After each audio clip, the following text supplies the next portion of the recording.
Hey there, Tarot family. Welcome to another reading with me, the Empress of Fortune. Today we're going to be talking about your next success at work. Yay! I'm really excited for this reading. Career and work and jobs, however you feel about them, we always love a good success story. So let's go ahead and get into it. We've got 5 piles here today. We're not going to be using that many decks, but the decks that I am going to use are going to be listed down in the description box below, as well as the timestamps for each of these piles. So if you want to skip straight to the reading, make sure you click the timestamp that says reading, because we will be doing our lip bowl identifiers prior to each pile as well. So make sure you click the right timestamp. For pile 1, this is right here, this card. I will turn these cards over in just a minute, but if you'd like to blind choose, then you can do that. Pile 1, pile 2, this one's pile 3, pile 4, and pile 5. If you need to pause the video, if you would like to just choose blindly or intuitively, you are more than welcome to do that. I'm about to turn these cards over. Let's see what they each say. Pile 1, leadership. Ooh, exciting. We've got a little statue of a person here putting a crown on. Exciting stuff. Leadership for pile 1. Pile 2, we have science. Ooh. Okay. All right. Pile 3, a halt. And these are successes, so don't be scared if it seems like it's negative, because nothing is ever inherently negative. There's always a silver lining, at least, to something. Work smart is for pile 4. And then last but not least for pile 5, we've got angelic help. Okay, great. Okay, so if you have any questions, feel free to leave them in the comments below. Don't forget to like this video, and if you want to subscribe to my channel, I would love to have you as one of my subscribers. It does make us more connected. But I will see you at your reading. See you soon.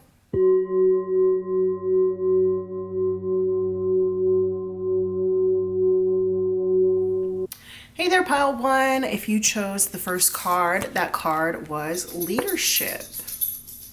We're going to go ahead and do your identifiers now. If you would like to skip over the identifiers portion, which is just a way to help confirm that this is in fact your reading, but not everybody needs these, so if you would like to skip over this, there is another timestamp down below labeled pile 1 reading that will take you straight to the part with the cards.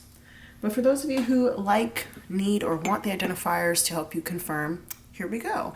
So the way that these work is that there's all of these different kinds of things written on these slips in here, and at least one of the things that comes out should be significant to you somehow, or it could have shown up in your life recently, like over the past few days or weeks. I guess months, but it would have to be like showing up a lot. So for example, if like there's an animal in here, and the animal comes out and it's like your favorite animal, that would be meaning it's significant to you. Or let's say that you see this animal a lot and it's not going to be like a dog, right? It might be like, this is not in there, this is just an example, like a deer. Okay, let's see that you have been seeing a lot of deer recently, or that somebody was telling you about deer the other day, a fun fact about deer the other day. Then that would be a sign that this is in fact your reading. Hopefully that makes sense. Anyway, let's move on. Let's see. We're doing your next success at work. My people who chose pile 1, who got the leadership card, who are they? Who are they? My pile 1 people. My pile 1 people. Who are my pile 1 people?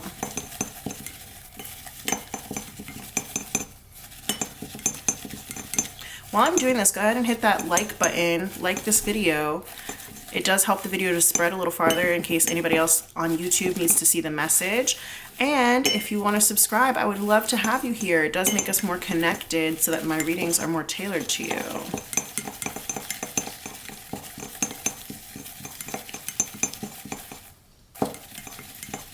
All right, pile one. Let's see. Oh, I guess there's more.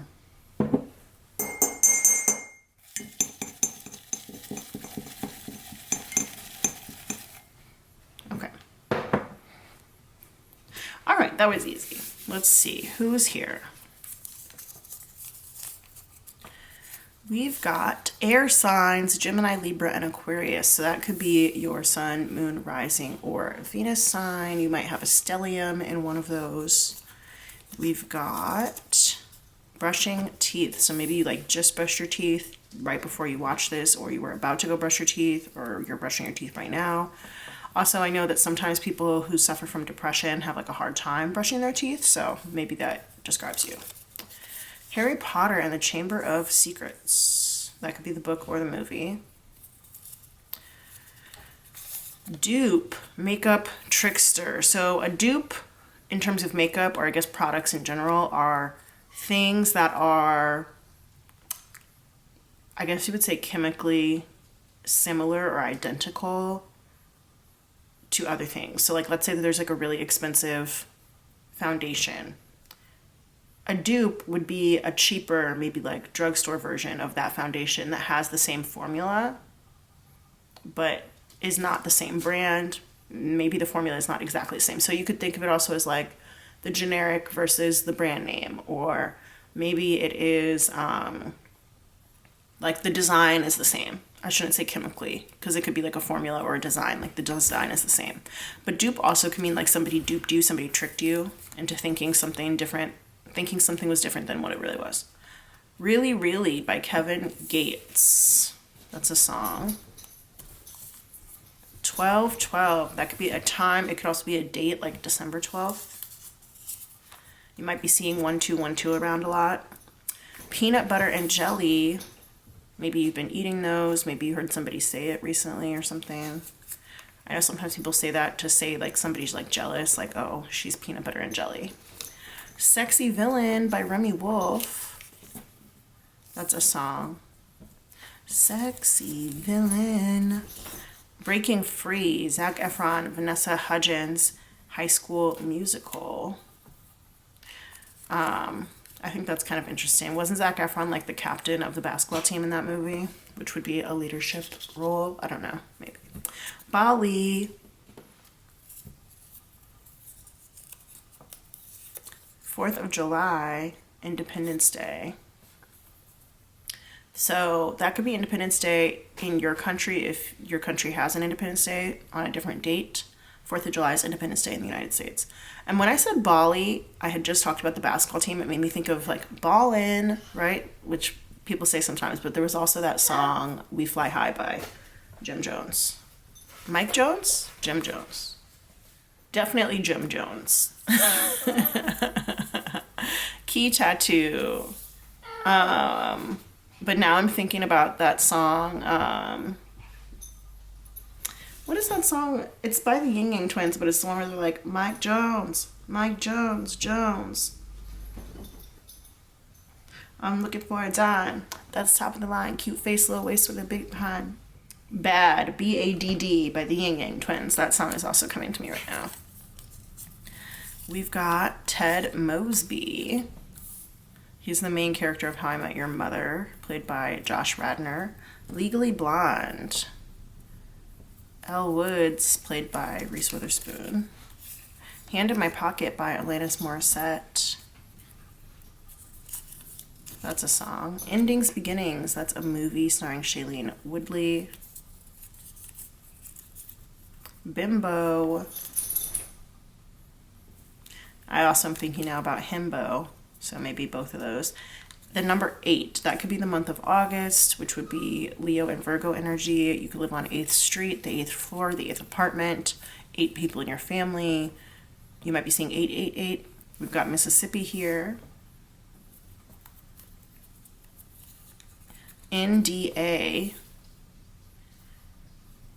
That stands for non-disclosure agreement. Also reminds me of the Megan Thee Stallion song NDA. I just found out Billie Eilish has a song called NDA. I don't know it, but I found that out when I typed NDA into Spotify. So, financial literacy. Okay, so if you're working on your financial literacy, I do have an abundance journal that I created. The link is down below in the description box. Check it out. It's a great resource for people who are trying to learn more about finances. The number 10, so basically all the same things I said about 8, except that this is the month of October, which would be Libra and Scorpio. You could also be seeing 10 around, 10th floor, 10th street, 10 people in your family, stuff like that. Apartment number 10, George Clooney, actor. So you might have seen one of his movies recently, or he could be like your favorite actor, or one of your favorite movie might star him. Vietnam. Fire signs, Aries, Leo, Sagittarius. So that could be your sun, moon, rising, Venus, or you could have a fire stellium. Tina Belcher, she is one of the characters from Bob's Burgers. She's the eldest daughter, the girl who wears the blue. Cheers, Drink to That by Rihanna.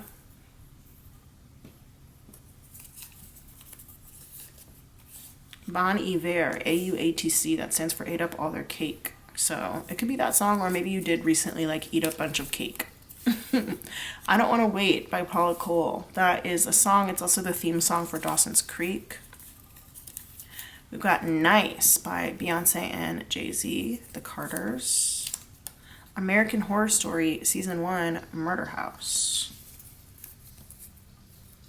Season 1 specifically. Gimme Something Real by Ashford and Simpson. That's a song. Gimme something real. Summertime in Paris by Jaden and Willow Smith. Summertime, we're meant to fall in love. Picture by Sheryl Crow and Kid Rock. It's another song. We got a lot of music coming out. Evermore by Taylor Swift featuring Bon Iver. So 2 Bon Iver songs, and they're like literally right on top of each other. That's so funny how that worked out. I love it when that happens. Okay. Anthony Kiedis, Remy Wolf. So 2 Remy Wolf songs. First we had Sexy Villain, now we have Anthony Kiedis. Anthony Kiedis is the lead singer of the Red Hot Chili Peppers. Remy Wolf named one of her songs after him. So either of those things could be significant to you. Sexy Villain. Heart of Dixie. That's a TV show starring Rachel Bilson. I do have the initials RB up in the corner over there, which also does remind me of Arby's, the fast food chain. That is a show where she is a New York City doctor who moves to Alabama to take over a family practice. It's very cute. Signs by Snoop Dogg, Justin Timberlake, and Charlie Wilson. And I'm also going to say, right before I started doing this reading, I was listening to another song called Signs by Block Party. So maybe that means something to you. Like, I was listening to it literally right before this.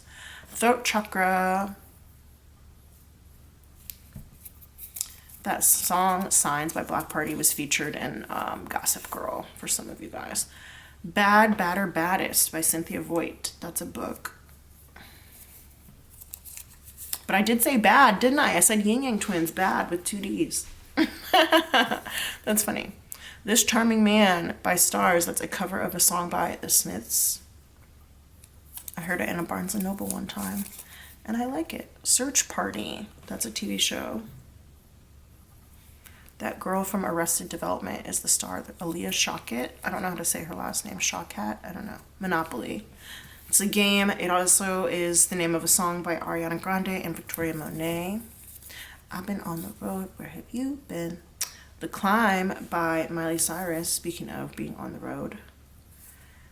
It's The Climb. Bracelet. So maybe you have like a special bracelet. Maybe you're planning on buying a bracelet. Maybe somebody recently gifted you a bracelet. We've got Wake Up in the Sky by Gucci Mane, Bruno Mars, and Kodak Black. There's a lot of music coming out on this one. Flight 99 by Taku, Matt McWaters, and Masego. It's another song. Philadelphia, Philly. Maybe like a cheesesteak or something. That sounds yummy. Number 2, so that's February, which is Aquarius and Pisces energy. My 2 favorite Aquarius and Pisces people, Megan Thee Stallion and Rihanna, both already showed up here, so that's cool. You could be seeing 222, all those same things that I said about the other numbers as well. S'mores. I feel like I should say it again. The 2 could be like you live on the 2nd floor, apartment number 2, got 2 people in your family, 2 kids in your family, that kind of thing. Monaco.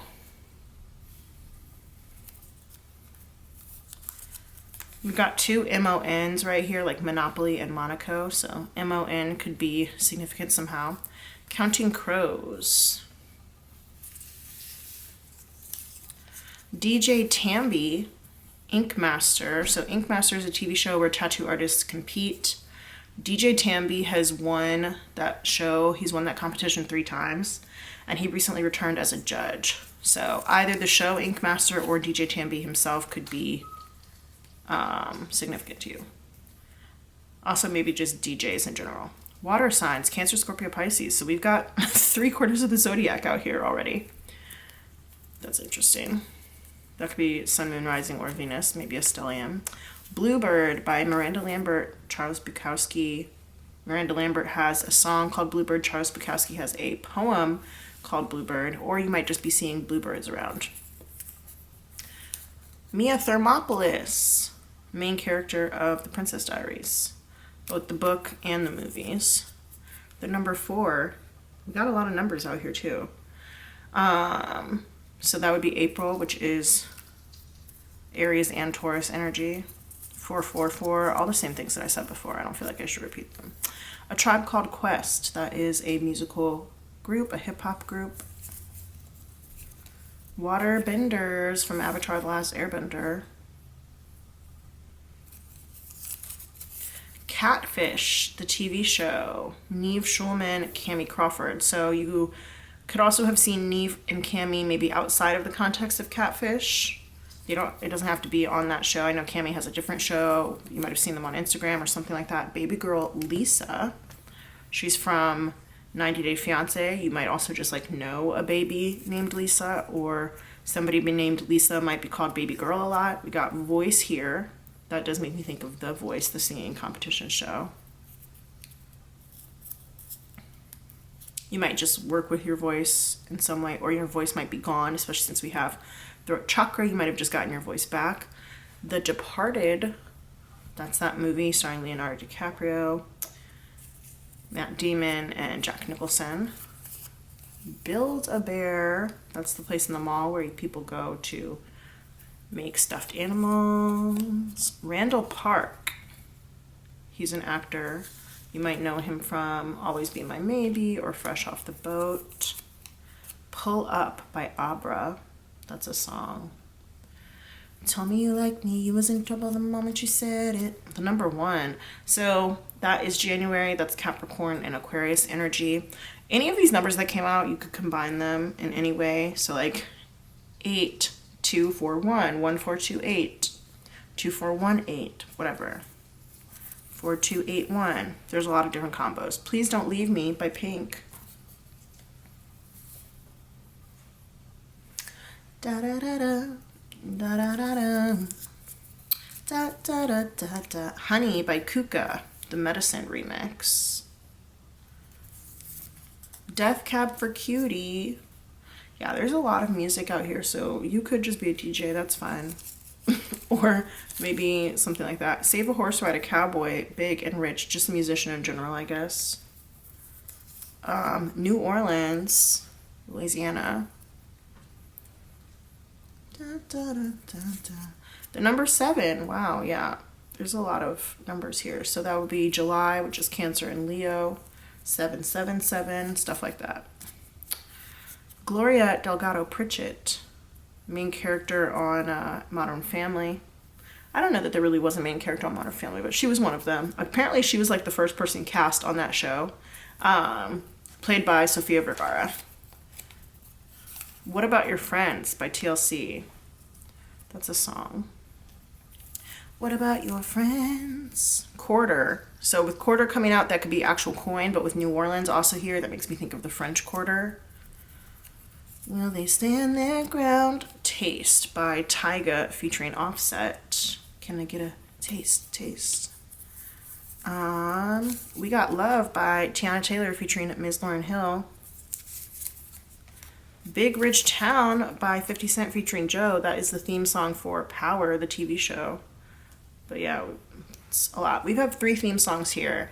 Big Rich Town, Breaking Free, and I Don't Want to Wait. I guess you could say Breaking Free is a theme song. Oh, and The Climb by Miley Cyrus. That's from the Hannah Montana movie. It's kind of like the theme song for the Hannah Montana movie. Doctor Strange by... I just said by Marvel. It's just from Marvel. Doctor Strange from Marvel, or just Marvel in general, I guess. Drew Barrymore by SZA. So that is another song that's named after a famous person, just like Anthony Kiedis by Remy Wolf is a song named after a famous person. We've got Drew Barrymore by SZA. Bear Claw. So that could be a pastry. It could also be the character from New Girl. We've got 2 more, you guys. And then we've got Kendrick Sampson. He's an actor. You might know him from Insecure or The Vampire Diaries. He's also an activist. And then last but not least, we have Familiar. So that's supposed to be like a witch's familiar, but also like at least one of these things should be familiar to you, significant to you somehow. All right, you guys, I'm going to go write these down in my tarot journal.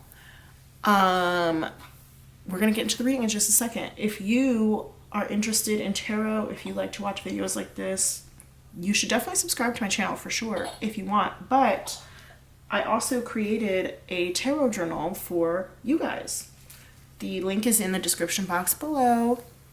It's a really great way to keep track of your insights, any things that stuck out to you, things like that. So yeah, go ahead and grab it if you feel so called. But I'm going to go write these down in my tarot journal, and we are going to get right into the reading in just a second. Hey there, Pile 1. Welcome to your reading. I am super excited because the identifiers, if you guys didn't watch those, they just had a lot of really good energy to them. Probably a lot of people chose this pile. I would not be surprised at all if that was the case. But if you picked the leadership card, then this reading is going to be for you. We're going to get our tarot out in just a second. But it says, it's time to step into the leadership role in your own life. So you could have some entrepreneurs in here. We also could just have people who want to make some moves in terms of starting something new, starting a new venture. And if you decide to do that, then this is a success reading, so it will be successful. That's exciting. For others of you guys, this could be a promotion in your current job. It says you can expect to succeed in any leadership position. So some of you guys might end up managing other people, whether that is within your current position or if you are going to be promoted. But if it is just within your current position, then you're going to have some sort of success where somebody really notices your leadership abilities. My dog has decided to join us for this reading. But people will really notice your leadership abilities. And with my dog here, that definitely makes me think of loyalty as well. So this could be loyalty in terms of loyalty to your dreams, but also loyalty to your team. And I think that that could be something that is a factor in your next success at work. You know what? He is so needy today. I am not sure why he decided to come and join us, but he's so needy today. I'm giving him a couple kisses because he clearly wants some attention. So yeah, you will probably get a lot of attention for your leadership skills and abilities, which is exciting. And then it says also your finances will greatly improve once you accept and step into your power. I do have a abundance journal linked down below that I created for you guys. So if you are on a financial literacy journey, you want to learn more just about money, finances, wealth, then that is a great resource for you. Go ahead and check it out. But yes, leadership, pile 1, this is exciting. Let's get into kind of like the specifics of what this card has to say for you. I'll go ahead and pop that right there. And we're going to use the business class tarot today to find out about your next success at work. Spirit, pile one, the people who chose leadership, tell me about their next success at work. What is their next success at work going to be like? This is a timeless reading. So whenever you're watching this, this will be your next success at work. We've got Data VP, which is the King of Swords in reverse. We've also got Audit, which is Truth. That's Justice. That's the Justice card. What is their next success at work? There we go. Brand 2, that is the Two of Cups. And we've got Product 7, which is the Seven of Wands. Okay, so for those of you guys who are doing any sort of sales, you are going to be very successful in selling your product. That's exciting. You could come up with a new deal or a new product that is really going to speak to people. It's really going to connect with people. People are really going to like it. For others of you, even if you're not in sales, if let's say like you're a content creator, you could end up getting a really lucrative brand deal, especially if you are an influencer. With Audit being here, I think this is an opportunity for you to like take a harsh look at some of the things that are going on your team and your personal work practice. Even if you are just an individual contributor, if you're an entrepreneur, you could take a hard look at your books or just the systems that you have in place. But you're going to be auditing everything about your work life. You might even be somebody else might be even auditing you. And if it does, it's going to go well. But for those of you who are more in like an individual capacity, whether that's individual contributor or you are an entrepreneur, then you're going to be auditing your own systems and just seeing where not only things can either need more or can have less. Like let's say that you can spend less money but still get the same amount of sales or whatever. You're going to find a way to balance out certain things. You might be balancing your books for some of you guys, or you might just be finding spaces where you can make improvements to your processes, to your systems. So any improvements or changes that you make after a thorough audit will be very successful. And if you're being audited, let's say by, a superior at work or even by the IRS or whatever, then it's going to come out very well. You might have kind of a negative mindset in some of these things, but just know that this is going to turn out a lot better than you expect it to.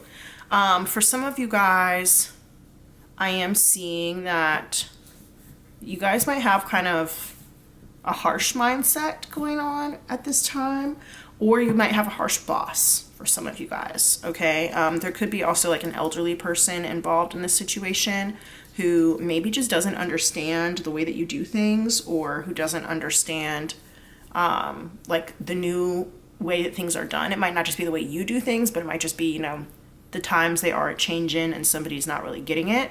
And you're able to actually kind of bring them on board and get them to understand or see your way of doing things. But yeah, somebody here has kind of like a negative mindset. I don't know if it's you. I think it might be somebody else that you're dealing with, somebody else that you're involved with in your work life. And they may not be about it at first, with this being like Data VP, right?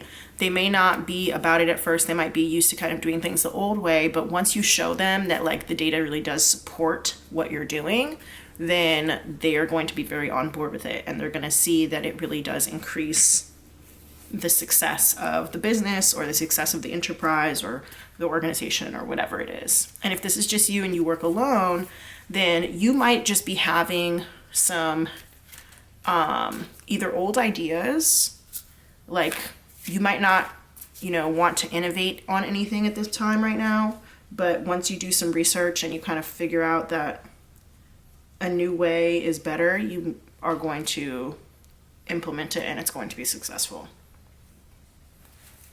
All right, let's see. Mission statement here in reverse. So that's the Hermit. Some of you guys might find I wanted to say partner, especially with brand 2 being here. You guys might find a partner who's really helpful, or a mentor. Okay, this is the Hermit card in reverse. That is like going, instead of doing something all by yourself, relying on your own, it's going to learn something from somebody else, following a light that somebody else has already followed. This reminds me of a couple of things. The first of which is that I don't really remember what the first one is. I'm going to be honest. It slipped away as soon as it came in. But the second one is that in game theory, there is this idea that reinventing the wheel is not necessarily a great idea. If you see somebody already being successful with something, then you should follow their way of doing it. So if there's like, let's say you're in a boat race, right? And there's a boat that's taking the lead, and they're doing all these different things with their sails and their rigging or whatever. If you start to adopt what they're doing, then you're going to end up catching the same wind that they're catching, and you'll end up being in the second place, right? So if you see somebody who's like out far ahead of everybody, try and adopt their methodology, and it will help you to get ahead as well. So this is either, I'm not necessarily seeing going back to school, but I am seeing getting a mentor or a partner who is really going to help you to get where you want to go. And in doing so, becoming the leader that you always dreamt of being. That's exciting. So you guys probably have really strong leadership skills. You might be really good at making deals or negotiations or something like that. Yeah. Okay. This card flipped over, but then it flipped back. Is it supposed to flip? Okay, so I'm not going to take it actually. It flipped over and it came out, but then it landed face down, so I'm not going to take that. So that to me also could mean that there is like a little bit of a secret, something secret going on. For some of you guys, this might be like a secret side hustle that you have that you're not telling anybody about, except for like this one other person. Or you might just kind of want to keep things under wrap. We did get NDA in our identifiers that did come out. So some of you guys may need to either sign a non-disclosure agreement, or you might just agree to keep things kind of quiet for now. Like, let's say that somebody told you maybe that you're going to get a promotion or whatever, but you're not supposed to tell anybody until it's like final and official. Or you have like a brand deal that you're going to do, but you can't talk about it until, you know, the contract is over and all the content is made and released or whatever it is, you know. Those kinds of things can be a wide range. So take that and apply it to your situation, whatever your work life is. We also just got Product VP, which is the King of Wands in reverse. And we got Money, the Four of Pentacles here in reverse. So this is also talking about letting go of workaholism, okay? Letting go of negative money mindsets. Letting go of not letting your money work for you, and letting go of confusion. You know, you see this guy here, and he's got like all these papers on his desk, and he's got this coffee. It looks like he's having either a hard day or a late night, and he's trying to figure out all this stuff. And upright, he's definitely able to figure it out. It's like there's a lot of puzzle pieces, and he's figuring out how to put them all together. But in the reverse, this is a tough nut to crack. This is a hard puzzle to crack. It actually reminds me of Bear Claw came out on the identifiers, and on it says New Girl. It also says pastry, and he's got coffees. He doesn't have a pastry, but on New Girl, Winston is one of the characters there, and he is famous on the show for not being able to really solve puzzles. He loves puzzles, but he can't solve them because unbeknownst to him, he's colorblind. He doesn't find that out until much later on in the series. It might actually be the same episode, to be honest. I'm not really sure. But he's colorblind, and so he is really, really notoriously bad at puzzles. And so that's just making me think about this. So for Winston, he didn't really know what he wanted to do for a lot of the series. He started off, he had played basketball overseas, and he was pretty successful at that, but then I think he got injured or something, and he had to come back to the United States. And then from there, he was a little bit adrift. You know, people gave him ideas of different jobs he could do, and he was just kind of in these like little part-time situations. And then finally, he realizes that he wanted to be a police officer. And so he, you know, prepares for the police academy and he does all that stuff. And then eventually by the end of the series, he's like actually like a hometown hero. He like saves a kid from being crushed by a car and all this stuff. And he becomes like a leader in the community by that way. But he took kind of a little meandering road to get there. And I Don't Want to Wait by Paula Cole also came out, and it's making me think about that too. Like there being some sort of impatience with the path that you're on. So the King of Wands in reverse definitely is very impatient, definitely has a temper, you know, wants things done when they say that they want it done. Like, I want it now, right?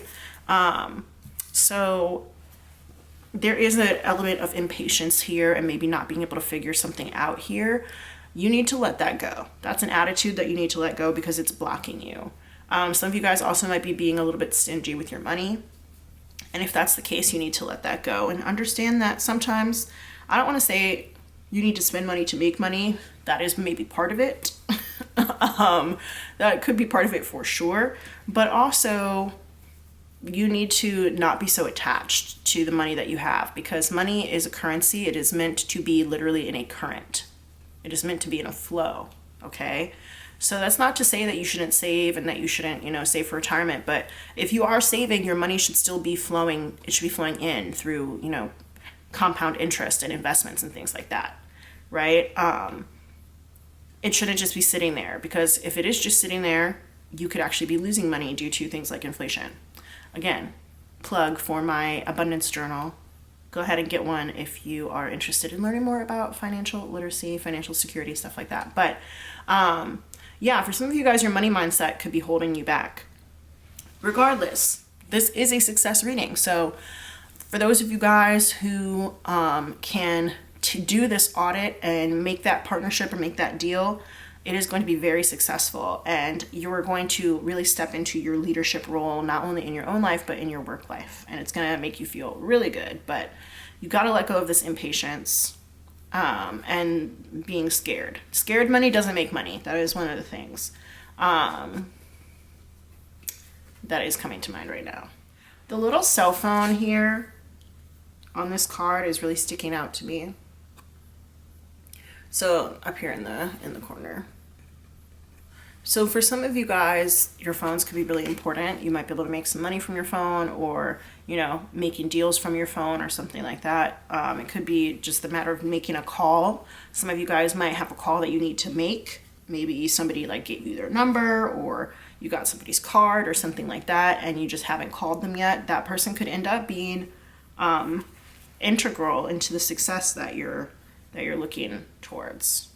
If you feel like you're going in the wrong direction, it's interesting because his feet are actually pointing in two different directions as well. So this King of Swords, this Data VP in the reverse, is very indecisive. So in order to get out of that indecisiveness, you need to do this audit, okay? And I think you also need to find out what it is that makes you emotionally happy, because with this Two of Cups being here, that is an emotional card. Cups represent water, water represents emotions. So you need to do the thing that, one, makes you happy, and two, that you feel like you could stand up and do every day, that you could stand up and do often, and that kind of comes naturally to you. And I know saying comes naturally is a little bit of an oxymoron. I'm sitting here looking at this product 7 card, and it's like a robot who's doing this packaging, right? But that does come naturally to a robot, because that's what they've been programmed to do. And so even though a robot is not by definition natural, that programming is, you know, what it comes naturally to it. It can't really go beyond that or do anything other than that, because that's just what it's supposed to do. So to me, this is also about your calling. If you are unsure of what your calling is, you need to take an audit of your life, or take an audit of your work, or whatever it is, and think about the times that you did the best. Think about the times when you felt the best, and move in that direction, because indecisiveness is not something that a good leader does. A good leader is decisive. Waterbenders came out in our identifiers as well, and The advice, I don't know if you guys ever watched Avatar: The Last Airbender, but towards the end of the series, Aang is facing like a moral dilemma. And, you know, he has to face Fire Lord Ozai, and he doesn't know how to do it and still kind of keep his morals intact because everybody wants him to unalive Fire Lord Ozai. And Aang is like, I don't jive with that. You know, I'm a monk. I am a pacifist, and even though I am the Avatar and I'm here to fight, I get that, and I want to save the world. You know, I just don't really think that violence is the answer because that's not how I was raised, and I don't fuck with that. And so he asked past avatars to come and give him advice, and the waterbending avatar before him, I don't remember what his name was. What was his name? Karuk. He gave the advice that Aang needed to be decisive. That was the advice that he gave Aang was, you know, he said he was kind of like a go with the flow type of avatar. And I've talked here about flow and money and things like that. But he said he was kind of a go with the flow type of avatar, and he ended up losing the love of his life to the Face Stealer Co. I'm just giving away all the Avatar secrets. Because he wasn't decisive enough when the time came. And he regrets it. As, you know, he lives on in the spirit world, he regrets it. And so he said, whatever you do, you need to be decisive. Make a decision and stick to it, right? And that is what you need to do. You need to be decisive. And if you need evidence, if you need data, if you need to go through and not only just be honest with yourself about what it is that you like to do and the people that you like to be around and the type of, you know, deals that you would like to make or whatever, and something that you can do that does come naturally to you, then you will be able to be decisive moving forward into the future. And I won't lie, it could be a little bit, this is not the word that I was going to use originally. The word that I was going to use was going to start with a B. I don't remember exactly what word it was, but for some reason I wanted to say bucktooth. That's not the word I was going to use. It could be a little bit janky at first. You see how like his desk is like sitting literally on top of a package. It's like he has this package as like the leg of his desk or like supporting him here. So it could be a little bit janky at first. I wish I knew what that B word was that I'm looking for. Anyway, it might come back. But that doesn't mean that it won't be successful. And one of the strategies, I guess, that maybe you would use is kind of getting people riled up. I saw this TikTok the other day where this girl was trying to tell people like different ways to go viral, I guess. And she said one of them was to say like a controversial opinion that, you know, people like will get people talking in the comments. And that could be a strategy actually that works for you. Because with the King of Swords here, even though in the reverse, the King of Swords is a thought leader. And you have the potential to be a thought leader, but you're not there yet because you're not decisive enough about where you want to go. But once you make that decision, I definitely see people having, you having the ability to get people riled up, to make people move in the direction that you want them to move. You might do it through, I won't say nefarious means at first, but I do think you will do it through,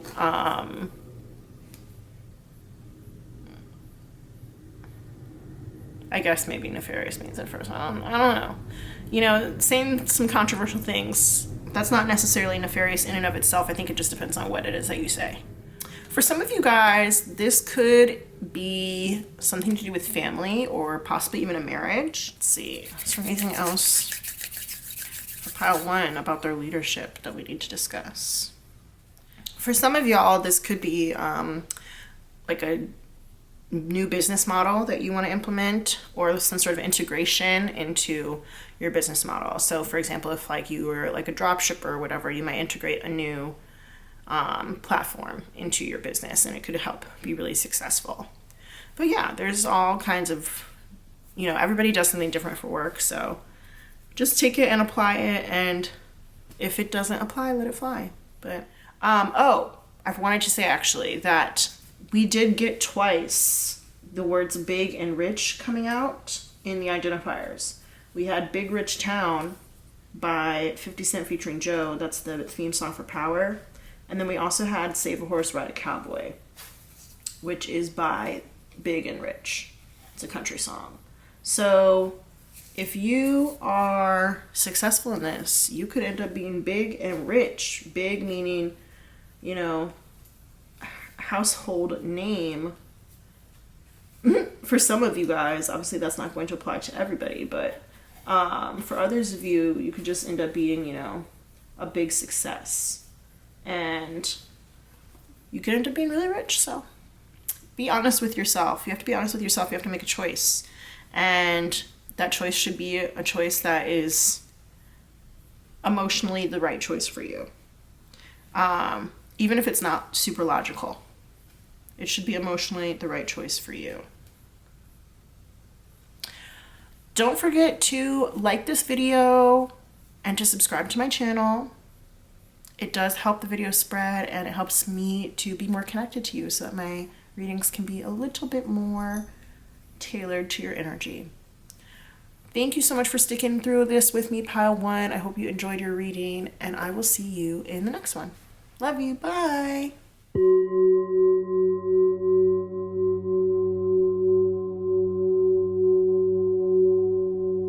What's up? What's up? If you chose Pile 2, then your card says Science. We're going to do our identifiers first. So I'm going to put this to the side. If you would like to skip over this part, if you feel like you don't need this part, you don't want this part, you can use the timestamp in the description box to just skip straight to Pile 2 reading.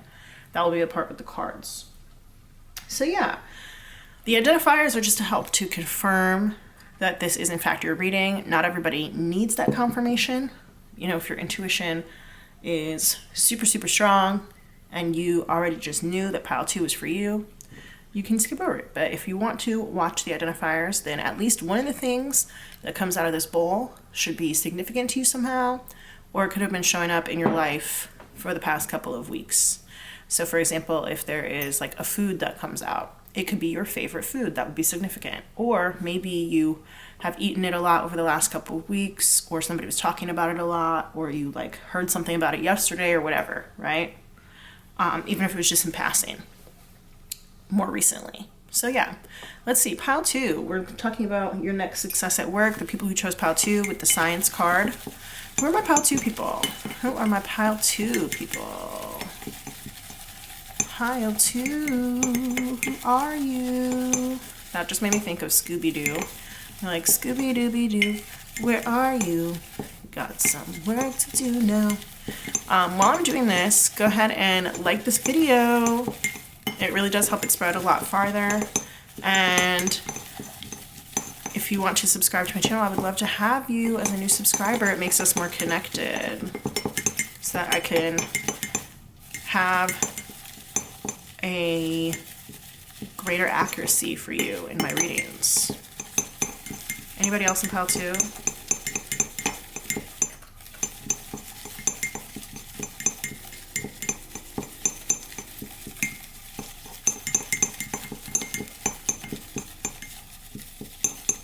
Okay. Cool. All right, let's see. Pile 2 people. Who are you?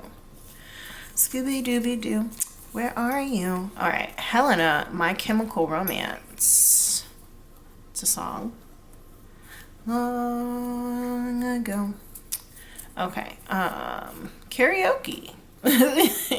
I love when that comes out because it just validates me singing so much on these videos. Burn by Usher. I think that you should let it burn. Avenged Sevenfold. That's a band. I don't really know their music, but it's a rock band. Barney Stinson. He is one of the characters from How I Met Your Mother, played by Neil Patrick Harris. Courtney B. Vance. He's an actor.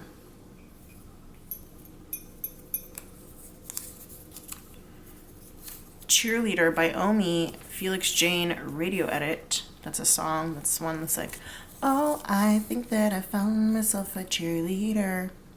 Sassafras, Cypress, and Indigo by Ntozake Shange. It's a book. I wonder if they'll ever turn that into a movie. Maybe, who knows. 77. It's a number, obviously. So you could be seeing 77 around a lot. Maybe 777. Silicon Valley, HBO. That's a show on HBO, but it's also just an area of California around the Bay where a lot of tech companies are.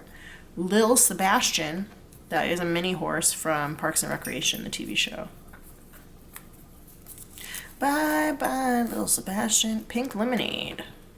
Maybe that is like your favorite drink, or maybe you drank it recently. Earrings. Maybe you have a lot of earrings, or you have a lot of ear piercings. You might have just bought some new earrings, or you could be wearing like your favorite pair of earrings right now. Maybe somebody gifted you some earrings. Privacy. I just heard also like door knocker earrings as well. Uninvited by Mallrat. That's a song. Smiles are always toothless, but Lemon Breland from Heart of Dixie. So lemons are coming through because we got Pink Lemonade and now we have Lemon Breland. Heart of Dixie is a TV show. Lemon Breland was played by Jamie King on that show. Jamaica. A Fine Romance by Judith Sills, PhD. Hey Arnold. That is a vintage Nickelodeon cartoon about a boy with a football-shaped head. This is number 9. 9 could be the month of September, which is Virgo and Libra energy. You could be seeing 999, 9th floor you live on. You could be in the 9th apartment, 9th street, 9th avenue. There could be 9 people in your family. There could be 9 kids in your family. There's also a song by Willow Smith called 9. I believe it's Willow Smith and SZA. Gospel music.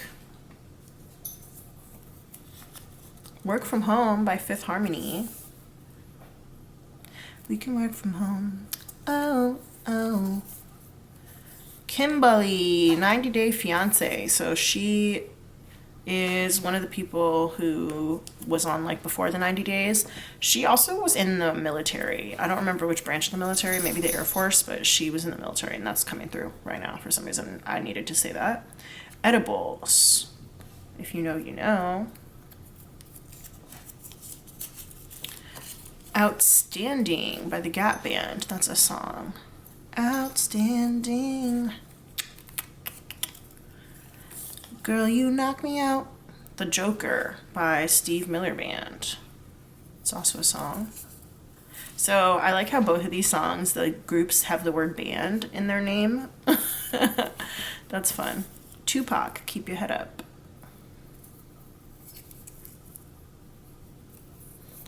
Nicki Minaj, Marilyn Monroe.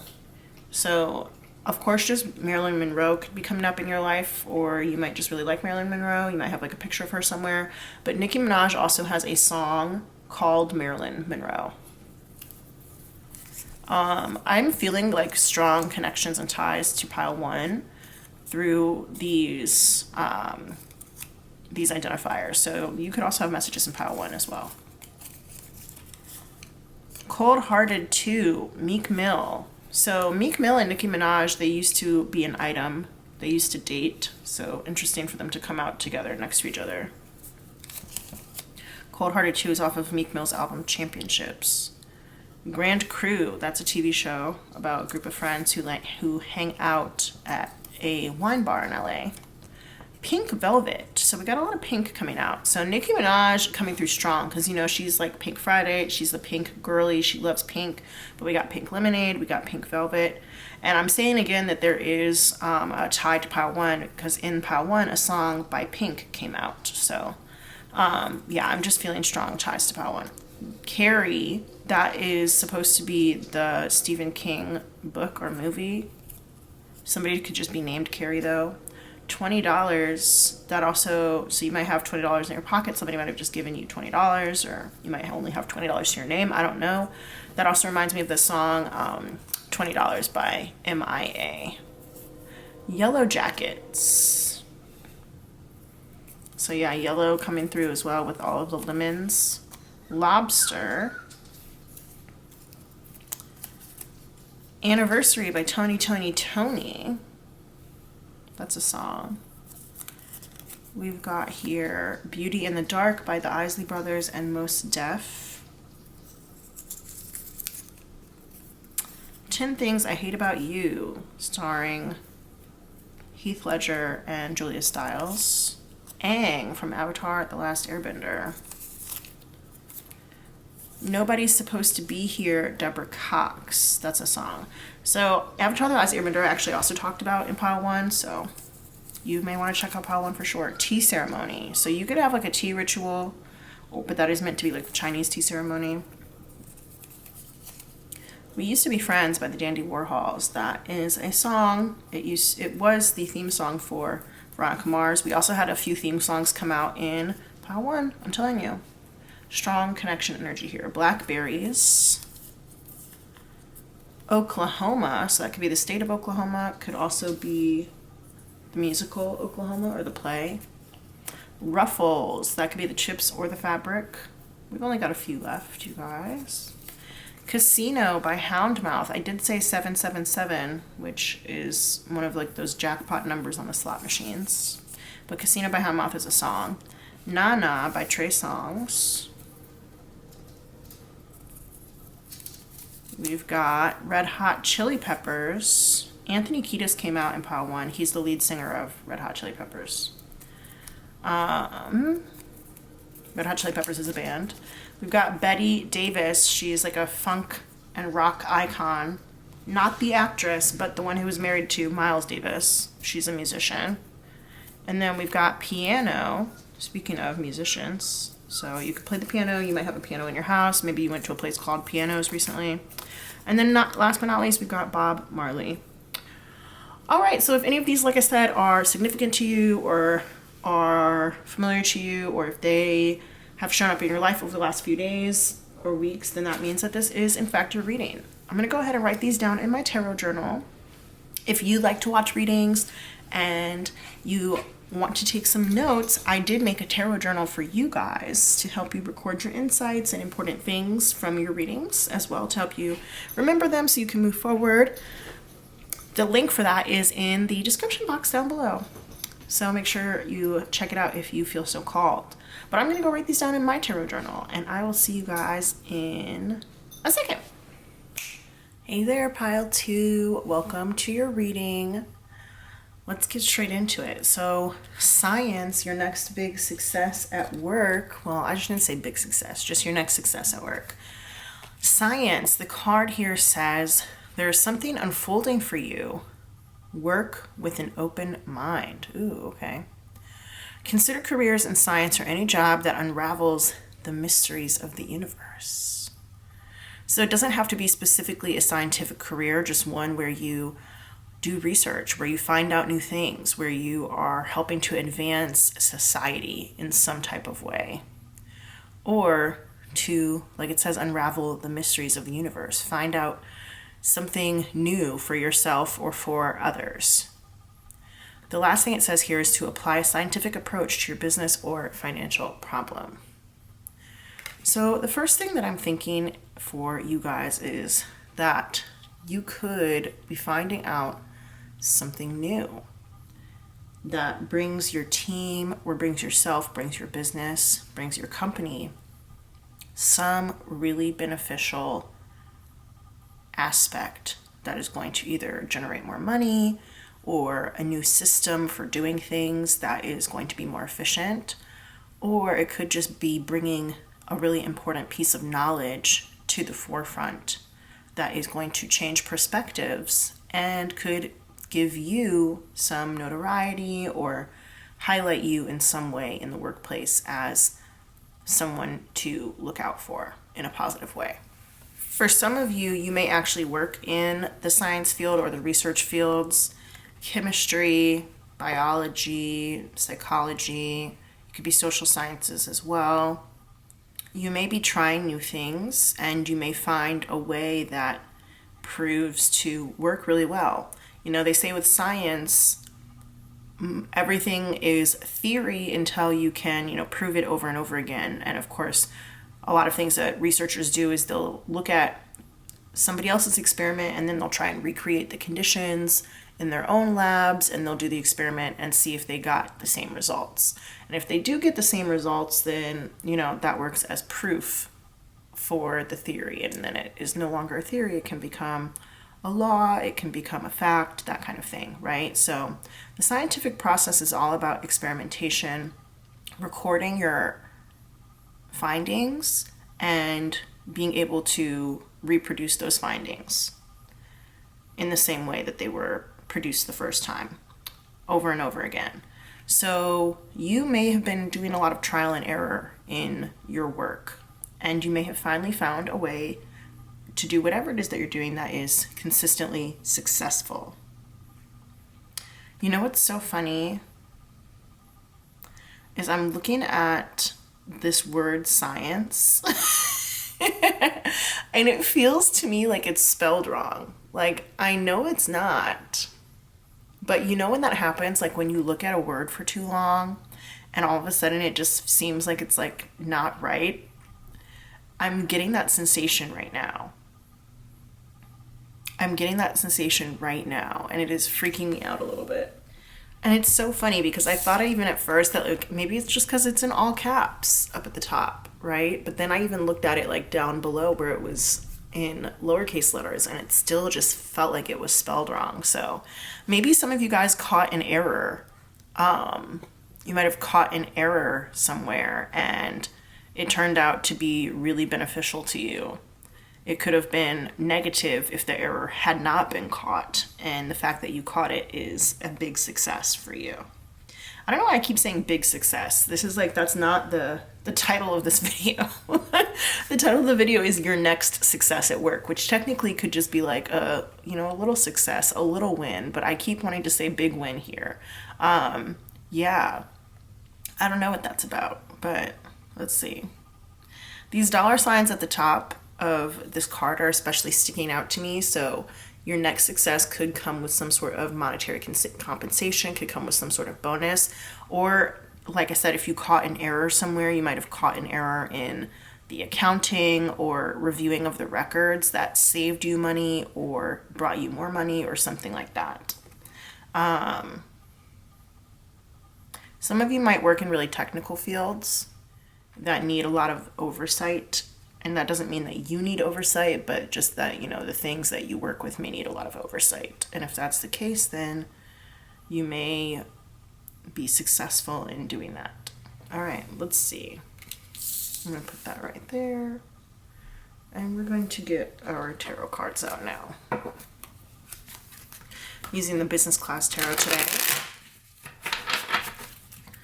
to discover your next success at work. Spirit, the people who chose pile 2 with the card that said science on it. What is their next success at work? All right. Let's see. We've got product manager here. That is the Knight of Wands. We've got money, 8. That's the 8 of Pentacles in reverse. Marketing. That's the Empress. Philanthropy, which is the Sun here in reverse. And then we have human resources, which is the High Priestess in reverse. You've got a lot of major arcana cards here, so it makes sense now why I was saying your big success, because you've got a lot of major arcana cards here. 3 out of the 5 cards are major arcana cards. So with product manager being here, that is the Knight of Wands card. It makes me think that you are on top of it. Whatever it is, you're on top of it. Some of you guys may have to travel a fair amount for work. That obviously is not going to apply to everybody. But as you can see, he's like taking the product on a plane. He's about to go sell it. He's like the salesman of the deck, but he could also just be transporting it. But yeah, not afraid to make moves. That is the vibe that I'm getting from you, pile 2. Not afraid to make moves at all. And with money 8 being here in the reverse, the 8 of Pentacles here in reverse, a project could nearly be completed, but it may be that there's something wrong, which I did say earlier about catching some errors. It may be that there's something wrong. And I think that you, even if there is something wrong with the project, even if something's slightly off, this project also could have maybe taken some time.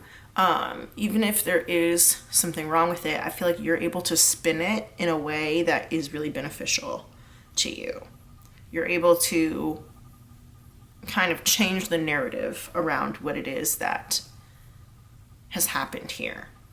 For some of you guys, things may not be going quite perfectly at work or in the scenario that could be upcoming. It might be that things are not going quite perfectly, even though you've been hard at work for a long time on this situation. For some of you guys, I'm getting the idea of like a spill for some people.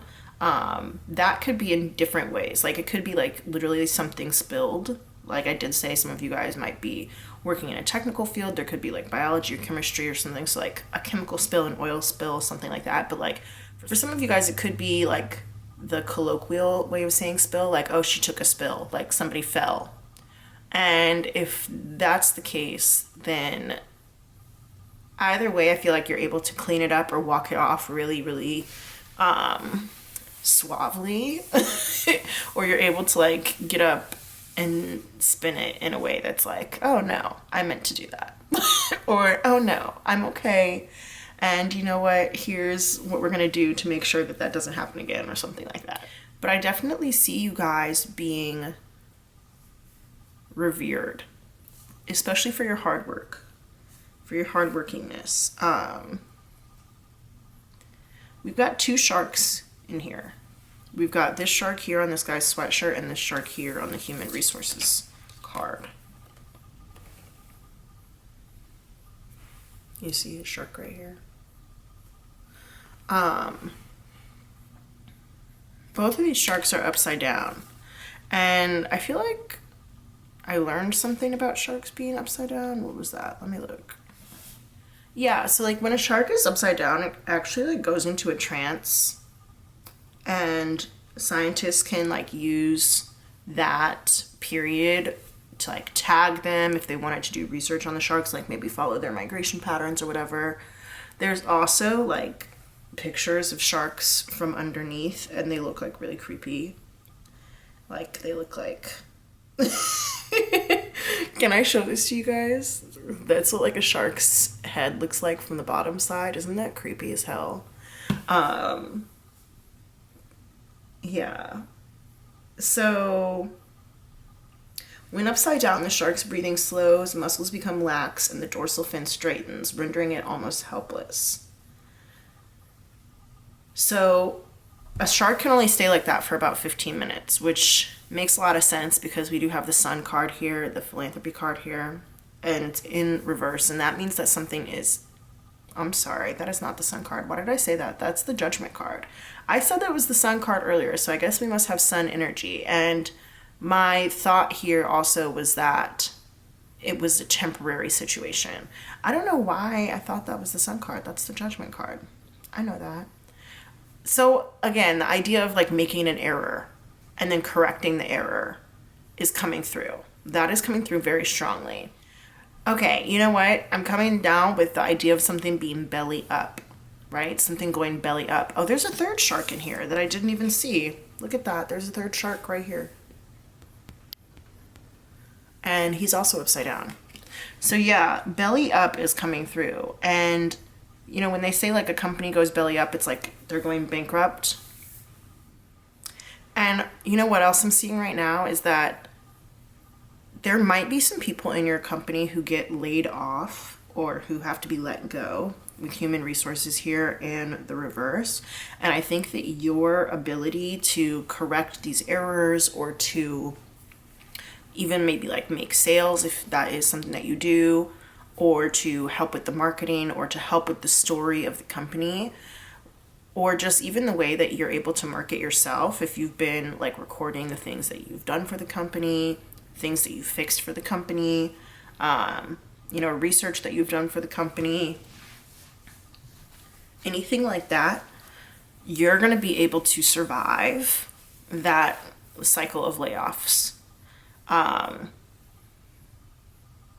which is exciting because I know it can be a tough economy out there and nobody really wants to have to look for a new job. So that is definitely a big success to be able to keep your job when other people unfortunately are not.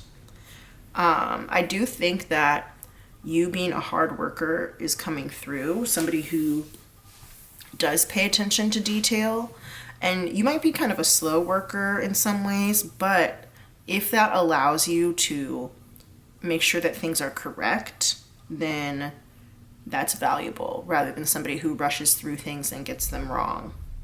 Some of you guys might end up managing other people. For some of you guys, there could be a promotion about managing other people. I did say in the identifiers that there were a lot of ties in the energy to pile one. So you may have messages in pile one.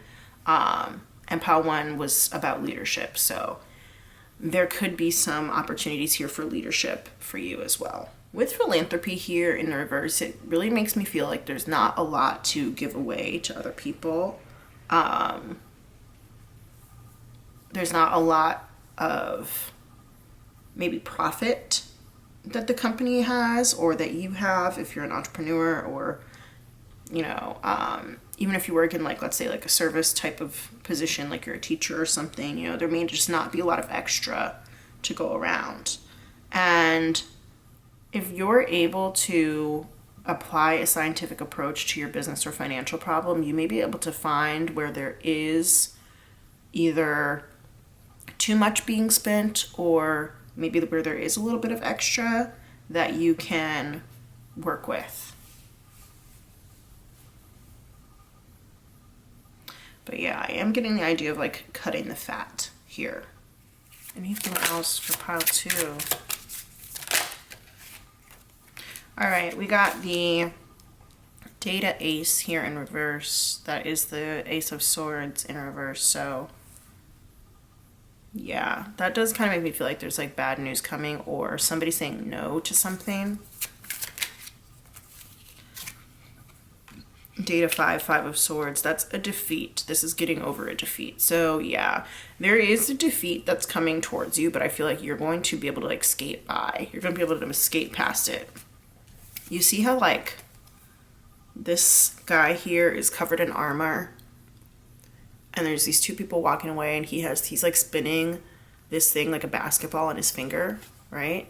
Even here in reverse, he's still protected. So even if, like, let's say, you know, the ball here, I guess it's not really a ball, it's data, right? So an idea, you can drop an idea, but you have to kind of do it on purpose, or like you might, you know, I guess you could forget it, but it just kind of seems like these two other people, they're walking away, meanwhile you're protected. And you have something in your knowledge or in your mind that is really valuable to the organization or to the company. Now, let's say that maybe like you're an entrepreneur, okay? Because I feel like I've been reading from a space of somebody who is employed by somebody else or whatever. Let's say that you're like an entrepreneur or like an inventor, okay?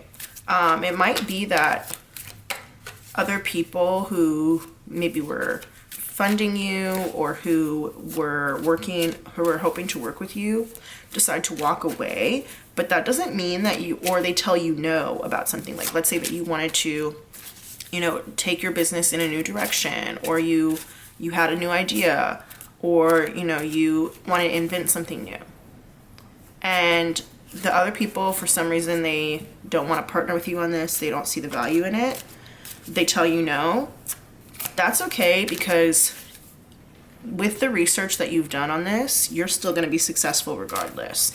And so some of you guys might need to learn something about sales or marketing in order to be successful on your own. And you may not even need these other people, which could be the success at work, especially if you are able to apply the scientific approach to your business. So again, you look for something not necessarily that's tried and true, although that's you know, a good way to go. But you may want to see where something has worked before and see if it can work within your circumstances for you. And so this may mean picking up some of the slack. This may mean that you have to kind of do some of the grunt work that you either weren't used to doing before or just didn't have to do before or whatever. You may have to do some of the grunt work here.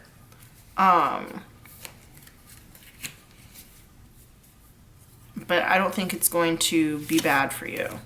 I think that it actually will lead to a greater success for you in the end, because we do have the Empress here. And the Empress has everything that she needs. So if somebody tells you no for something, then it's actually for your benefit. It actually works out better for you.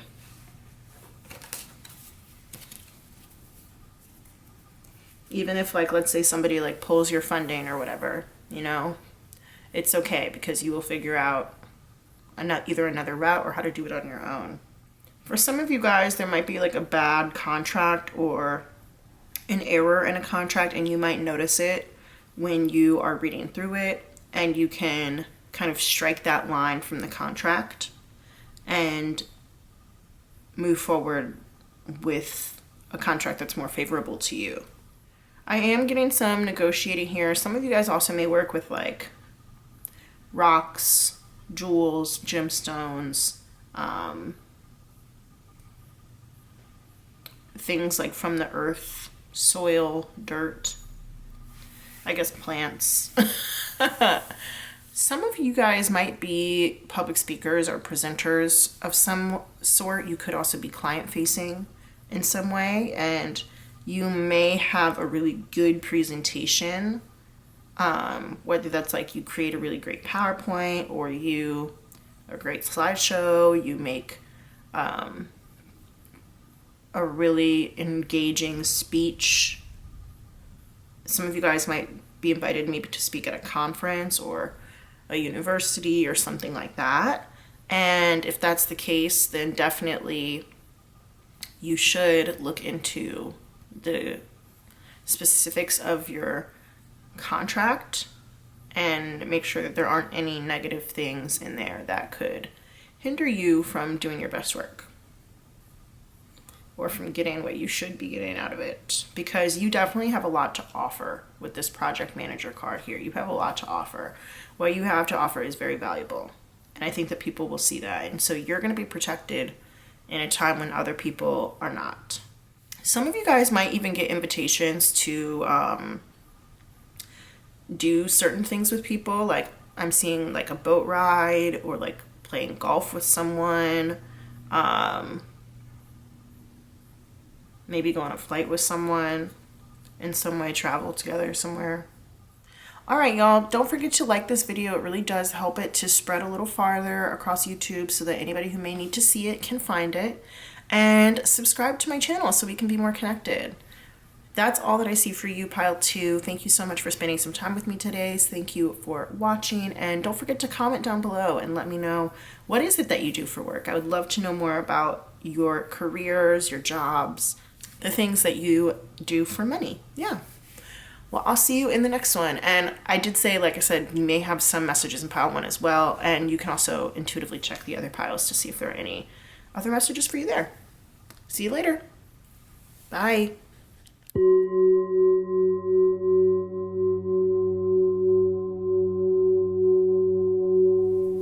Hey there, Pile 3. If you chose the third card, that was a halt.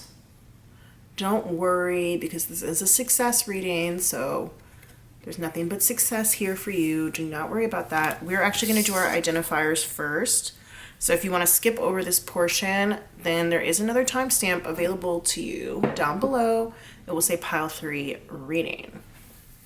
But for those of you who like the identifiers, we use these just to help confirm, you choose your pile intuitively, and these can help you confirm if you are not super confident or strong in your intuition. This is just a way to add a little confidence to that. You absolutely do not need to watch this part if you don't want to, but if you would like to, it's here for you.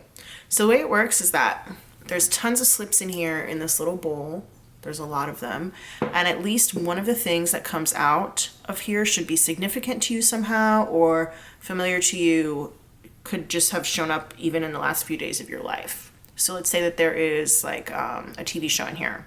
That could be like your favorite show, or it used to be your favorite show, right? And so that would be significant. If let's say that like you heard something about the show in the last few days, you read something about the show in the last few days, you watched it in the last few days, then that would be, you know, it showed up in your life recently. So something like that. Or it could just be familiar to you. That works too. So yeah, Spirit, we're looking at next success at work. Pile 3. Who's in my pile 3 who chose the A Halt card? Who are my pile 3 people?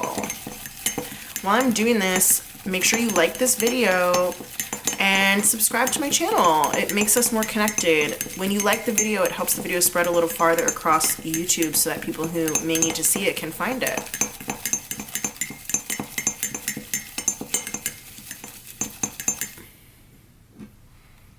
All right. Let's see. Who are my pile 3 peeps? We've got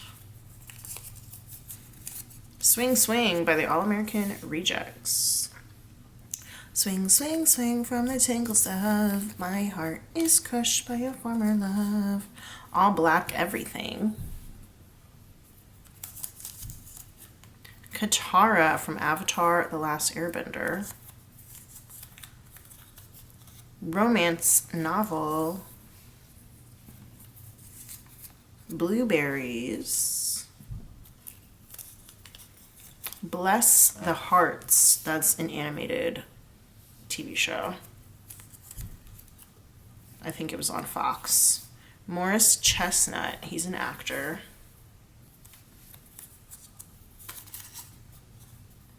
The Gambler by Kenny Rogers.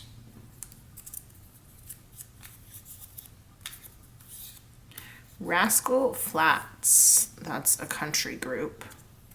Music group. Nick Miller from New Girl. Linkin Park. That's a band. Their song In the End is coming through right now. Peggy Hill from King of the Hill.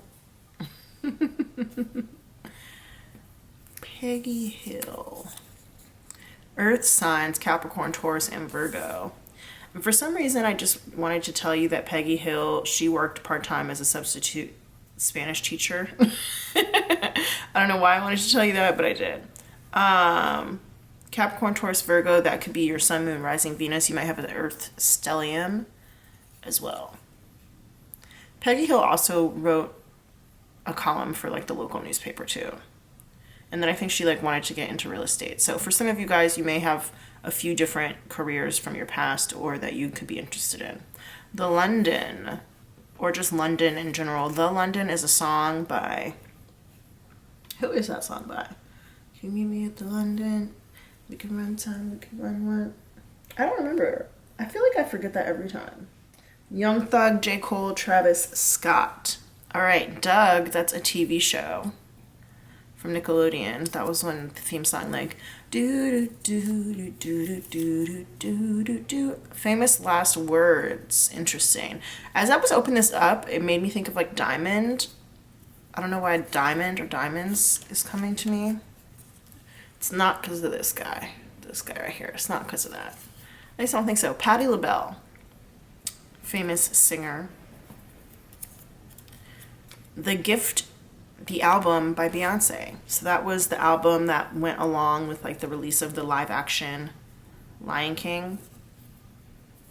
I guess you would say the CGI Lion King. Amber 311, Love is Blind season 1. Maybe that's why I was thinking about Diamond, because I also have like Diamond from Love is Blind season 1 as a slip. So I could tell Love is Blind season 1 is coming through. Amber, that could just be somebody's name. It could be a color that you like. It could be a scent. I'm actually burning amber incense right now as we speak. There we go. And 311 has a song called Amber as well.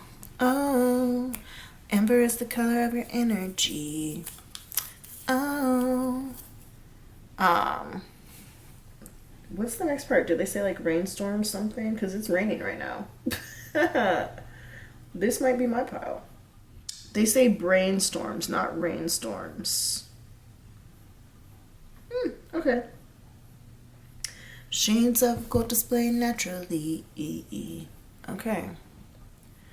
Road trip. Maybe you're going on a road trip. Maybe you'd like to go on a road trip. Aaron Taylor Johnson. He is an actor. Maybe you just got back from a road trip. Baby Mother. She is a rapper.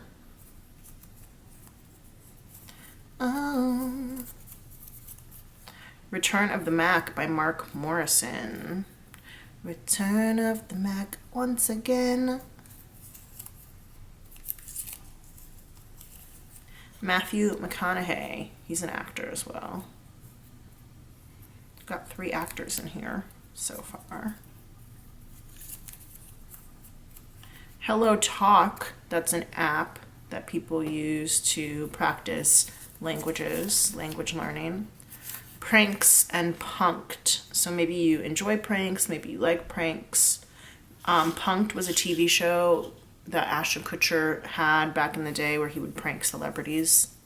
Winston from New Girl is also kind of coming through here because he was very into pranks. Location by Khalid. That's a song. Send me your location, let's focus on communicating. I don't need no one else but you. I don't know if that's how that song goes. Boys in the Hood, that's a movie. And Morris Chestnut is in that movie. He plays Ricky in that movie. Lose My Breath by Destiny's Child. International. So you guys could be planning an international trip. You yourself might be international, meaning that you like live between different countries. Maybe your parents are from 2 different countries. Lemonade by Gucci Mane. I got Lemonade Unlimited. Honey Dijon. That could be like a flavor. I know that they have like honey Dijon mustard or whatever, but that's also a DJ. There's a DJ named Honey Dijon. We've got here Gabrielle Union, actress. So we've got 4 actors now. One of whom their movie also came up. Interesting. Dorito Loco Tacos from Taco Bell.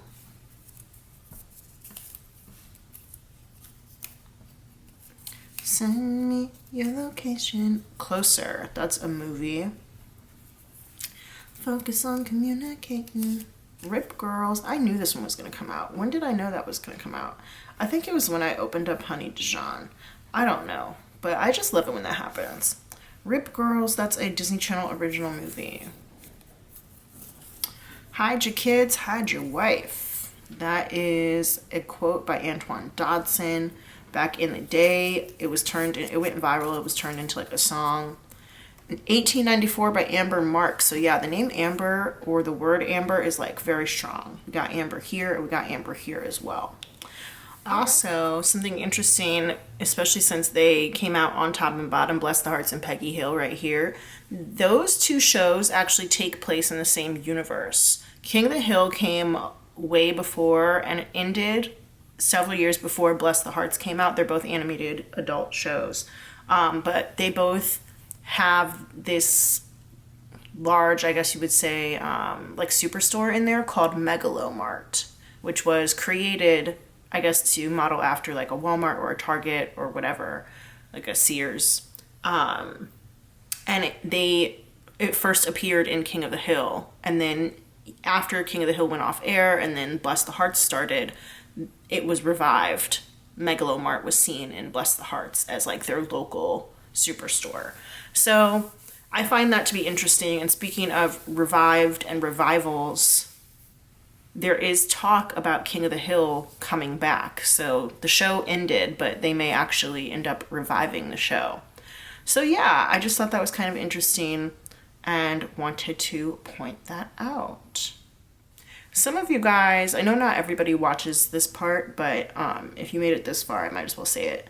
Some of you guys may end up getting a gift, especially since we do have the gift album here by Beyonce. Some of you guys may end up getting a gift. And then also as far as location and Hello Talk. So I want to talk about the lyrics for location because I'm actually filming this after I wrote down the identifiers. Like, I'm going to edit it so that that part of when I say like, oh, I'm going to go write my identifiers down in my journal is going to be after this, but I actually already did that. I turned my camera back on and I started listening to location while I was writing them down. And he says on there, send me your location, let's ride the vibrations. I don't need nothing else but you, right? And in that little piece that you're about to see, I was talking about how, specifically talking about my tarot journal, but talking about how like part of my mission with this channel is to raise the vibration of all of the people who are subscribed to me and of the world in general. And so I just thought it was interesting. But with Hello Talk, the app, you do have to like put in, you know, your location, where you are, and like what languages you speak and what languages you're trying to learn. And so I just think that's kind of interesting. I don't know why I feel the need to say this right now, especially with international being here, but some international connection could be, or like international trip or something like that could be significant to you somehow. And that would just help to confirm that this is in fact your reading. Also, I love that two like professional entertainers, Black entertainers, came out right next to each other. Patti LaBelle came out up here, so that's not super next to them, but Honey Dijon, I mentioned, is a DJ, and then Gabrielle Union is an actress, a well-known actress. And so two professional Black entertainers coming out, female entertainers coming out next to each other. I like that. And I think that that's kind of cool. And then I guess I could say the same thing about actually up here as well, with Patti LaBelle and then Beyonce coming out next to each other. You could argue that Patti LaBelle and Beyonce are like, you know, cream of the crop, top tier entertainers. And then the fact that they came out next to each other, and then we've got them like 2 levels up from Honey Dijon and Gabrielle Union. So I don't know what that means, but worth saying, worth noting. Anyway, yeah. All right, you guys, I'm going to go write these down in my tarot journal, and I am super excited to get into the reading. If you like to watch readings, if you are interested in doing your own readings, I actually created a tarot journal for you guys. The link is in the description box. Go check it out if you feel called to. But it's a great place for you to record your readings, to write down any insights or advice or anything like that that you may have. I know sometimes, especially with longer readings, things can kind of get lost and you might forget a little bit of what it is that you were supposed to take away from it. So it's always a good idea to write some stuff down, because this channel is all about self-advancement and raising your vibration into true alignment with your truest self. So we want to help you get there. And it's easier to do that if you remember what it is that was said. And you never know, something that you write down may end up being a trigger, a positive trigger to catapult you into the next part of the next level, the next part of your life. So even if it's not making sense now, it can always make sense later. Anyway, enough of my shameless self-plug and my little journal rant. I'm going to go write these down in my tarot journal, and I'll see you guys in just a second. Hey there, pile 3. If you chose the 3rd card, that was a halt. Don't worry. This is a reading about success at work, so even though it may seem negative, trust me, it's not, because it can't be. This was a reading about success. So this says, money has come to a complete halt, or money is slow coming in. Don't borrow more than you can repay. Debt might be piling up. So as you can see, we've got like a little picture of money in a cage here, right? With that being said, you know, there might be some issues with cash flow for some of you guys. And again, remember, this is a reading about success at work, so, or in your career. Success at work. So don't be worried. Let's see. Spirit, the people who chose pile 3, who chose the occult card, what's their next success at work? We've got brand 2 here, which is a reversal of the 2 of Cups. What's their next success at work? Brand 9 here in reverse. Da, da, da, da, da, da. So location came out in our identifiers, and now it's kind of stuck in my head. Yeah.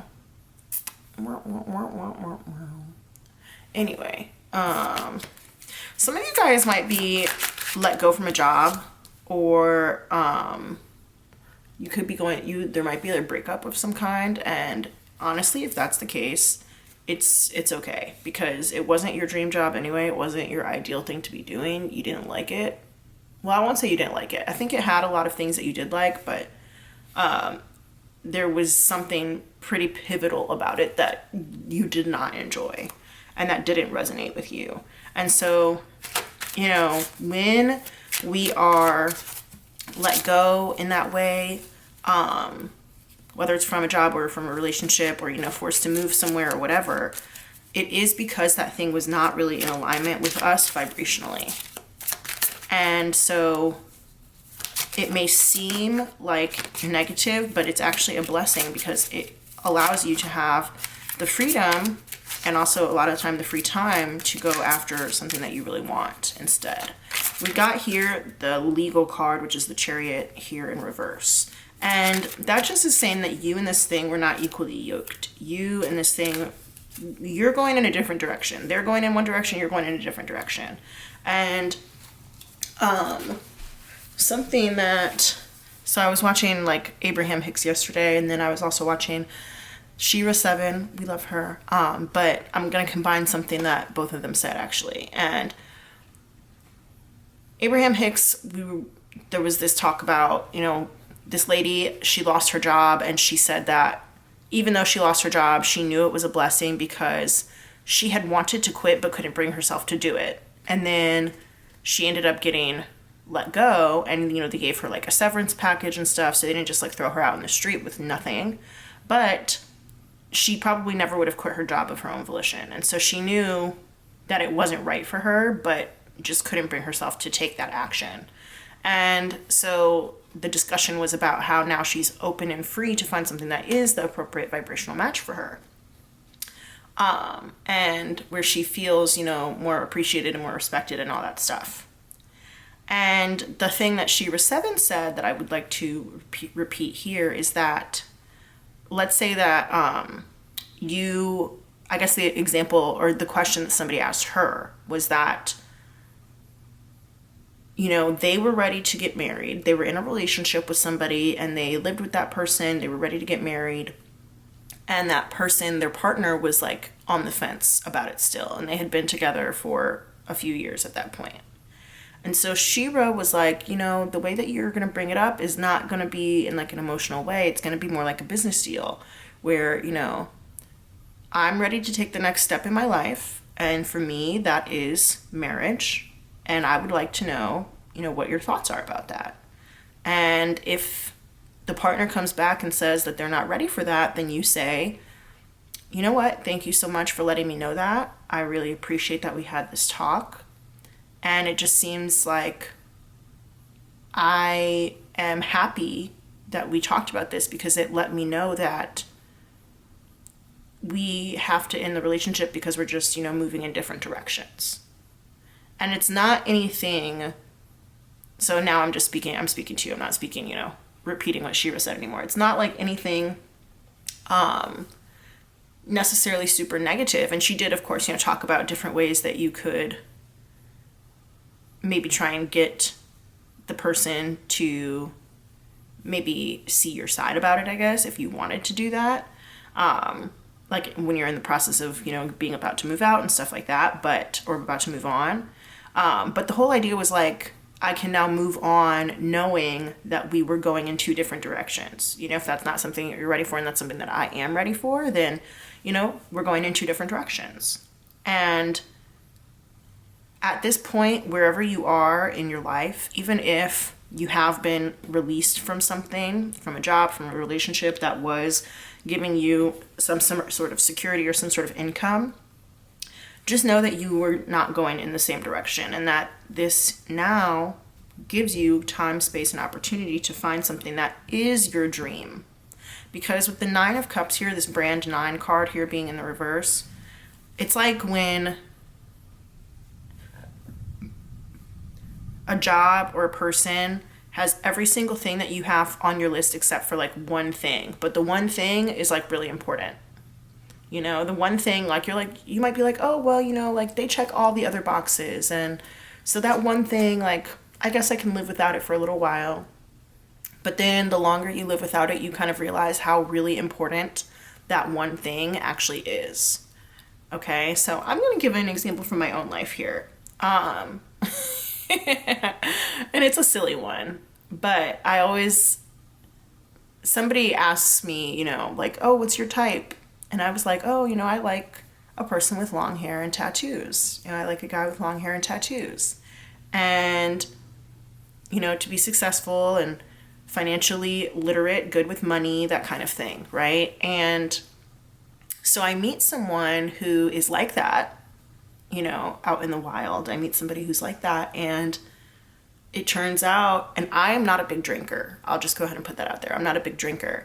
And I meet somebody who approaches me. They're very successful. They have long hair. They have tattoos. And I'm like, oh, okay. You know, I asked the universe for somebody successful with long hair and tattoos, and now here he is.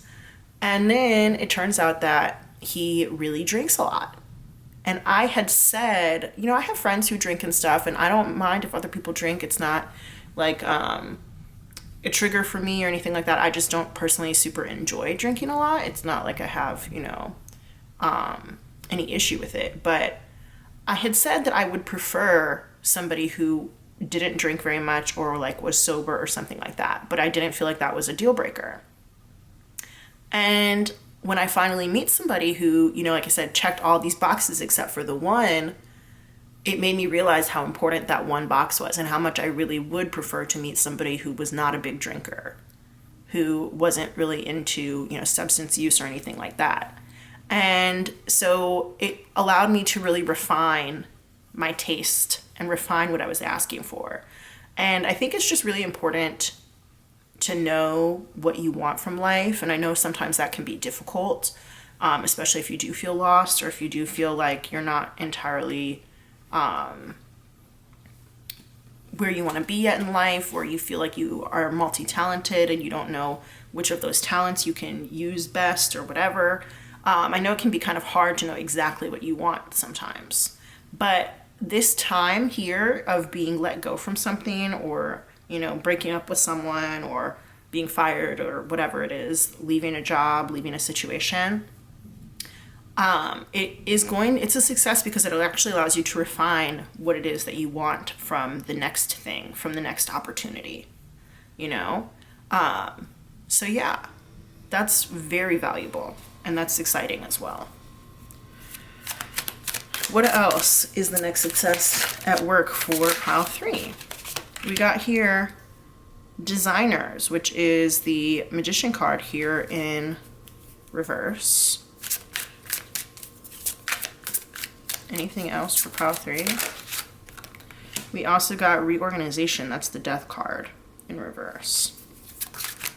So I feel like this is an opportunity for you to reinvent yourself. We also just got the Merger card, which is the Tower in reverse.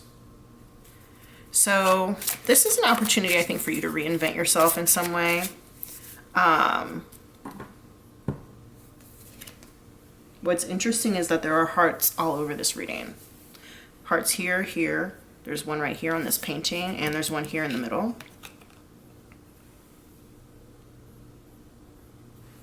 Here and here. And then there's this heart here that they're doing a transplant with, right? Like an organ donor.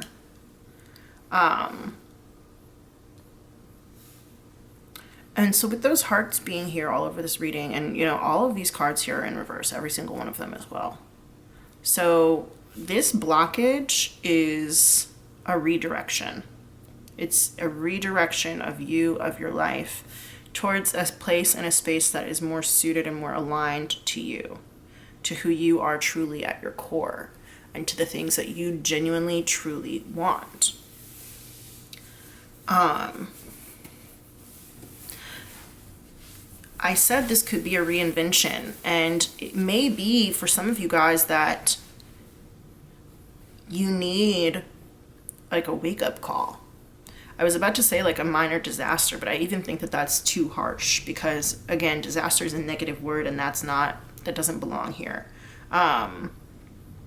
You may need like a wake-up call in some cases. And for some of you guys, it might be that, money is a little slower to come in for a minute or two or a little while or whatever, because it will teach you how to be more innovative, how to use your ingenuity more.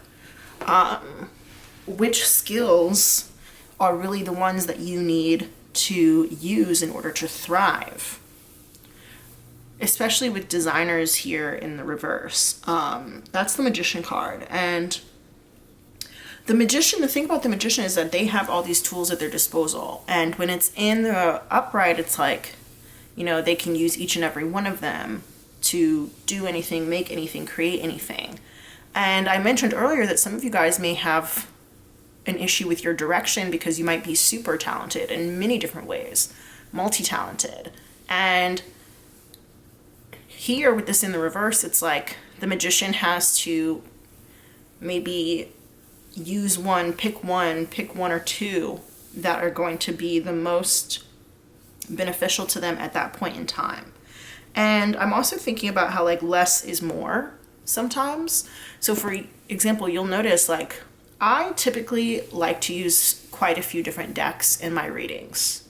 And today in this reading, I'm only using two. I'm using the Money Jack and I'm using the Business Class Tarot. And in some cases, less is more, because when you have less work, you have more time. When you have fewer things, you have more space, right? So it's always like a trade-off. There's always a trade-off on some things. And so you being able to figure out, how can I do everything I can with this one tool that I have, or these two tools that I have? And I even feel really strongly about the one. What can I do? How can I do everything I can with this one tool that I have, or this one skill that I have, in order to get what I need, get what I want from this situation? And so you don't need a bunch of tools or skills at your disposal. You kind of only just need one, which is something funny, I guess, to me. I wouldn't even say this is a personal story, but it's just something that I've thought about before. As a tarot reader, as long as I have a deck of cards, I can do readings anywhere at any time. Just one deck of cards could theoretically take me all over the world. And I always think that that's amazing. I love that. So what is like your one thing? What is your one thing? For some of you guys, it could be your voice. For some of you guys, it could be your computer, your laptop. As long as you have your laptop, you can, go anywhere, do anything. For some of you, it could be your welding skills, whatever. It could be literally anything. For some of you guys, it could be drawing, a pencil. You might be, an artist. As long as you have a pencil, you can go anywhere and do anything. Thinking about that guy, Devin Rodriguez, who started off drawing people on the subway. Now he's like a huge TikTok star. People all over the world know his name. And all he needed was a pencil and a piece of paper. Or like a graffiti artist. All they need is like a Sharpie or a spray can, So like, what is your one thing? And I know that could be hard to choose, especially if you are multi-talented, but the point of this, your next success, even if you were let go of something or from something from somewhere, this is to give you the time and also maybe a little bit of pressure, right? Because we do have this cage here, a little bit of pressure to put you in the mental space to figure out that one thing. What is it? that one thing. For some of you guys, like a library card. You might just, need a library card, and you can go and check out any book you want, check out any tool you want. They have all kinds of things at the library, not just books, right? So those are just a few things. I mean, the books are here, right? There's lots of books here. So some of you guys may need to learn some new things. And interestingly enough, this in reverse is reminding me of like a UFO. I know it's supposed to be like a dome, like the top of a dome, but it makes me think of a UFO as well. I don't know what that's about, but funnily enough, I do have this tarot deck called the UFO Tarot. It's making me think of that. This is like a little death for some of you guys. Like a little death. It's like an ending of an era of your life where something is over. And you might be trying to revitalize it too.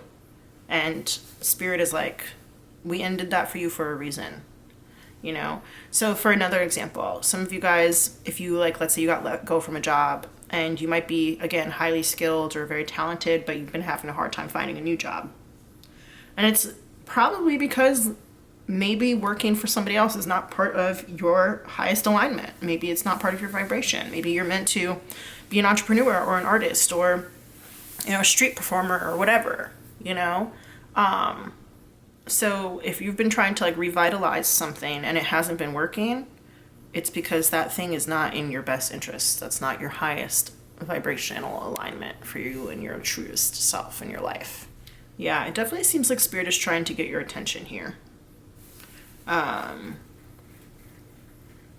Like all these flags waving and these fires and stuff here on this merger card. It seems like they're trying to get your attention here.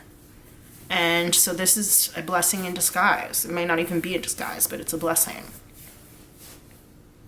And so, yeah, finding that one thing that can take you wherever you want to go is going to be the best thing for you. For some of you guys, it could feel like you've had your heart ripped out in some case or in some way. And it will get better. Things might seem like they're a little all over the place right now, but you're strong enough. You know what's interesting about this card here? You'll notice in each of these little fires, 1, 2, 3, it's like the same shape here, and then they're now here, and they're not on fire yet, but they're here, right? And I say not on fire yet. I don't know if they will be on fire. But that makes me think of reincarnations. And so I already spoke about reinventing yourself. So I think you need to take some time to think about who it is that you really want to be. Meditation could really help you here because sometimes overthinking is not helpful. Oh, this is supposed to be in reverse as well too. Sometimes overthinking is not helpful. And so you need to kind of feel. And I spoke again, it's like there's this idea of the one thing.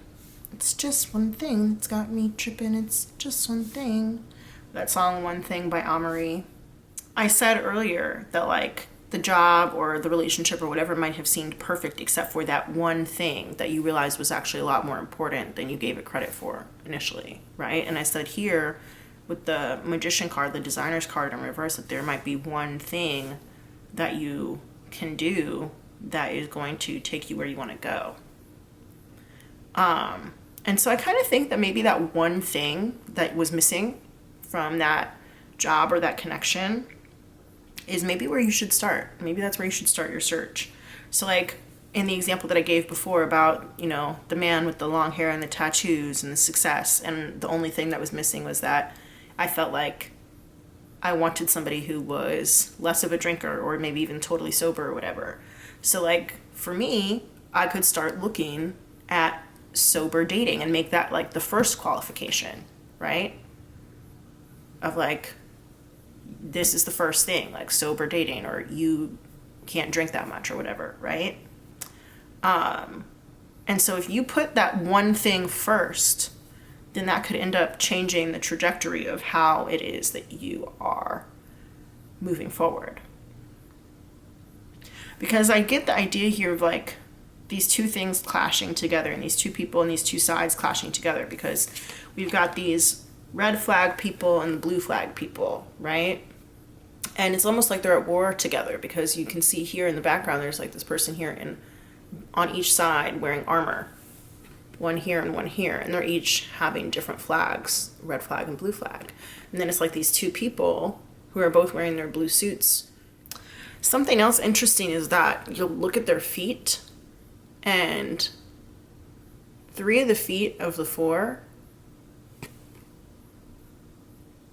there's actually 5 feet.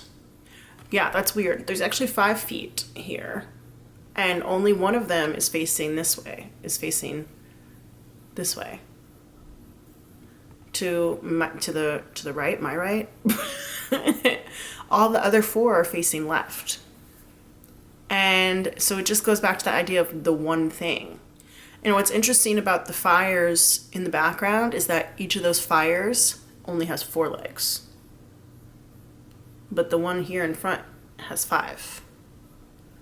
So those 4 legs, they were taking you in the right direction for a little while, but now you're being called to go in a different direction.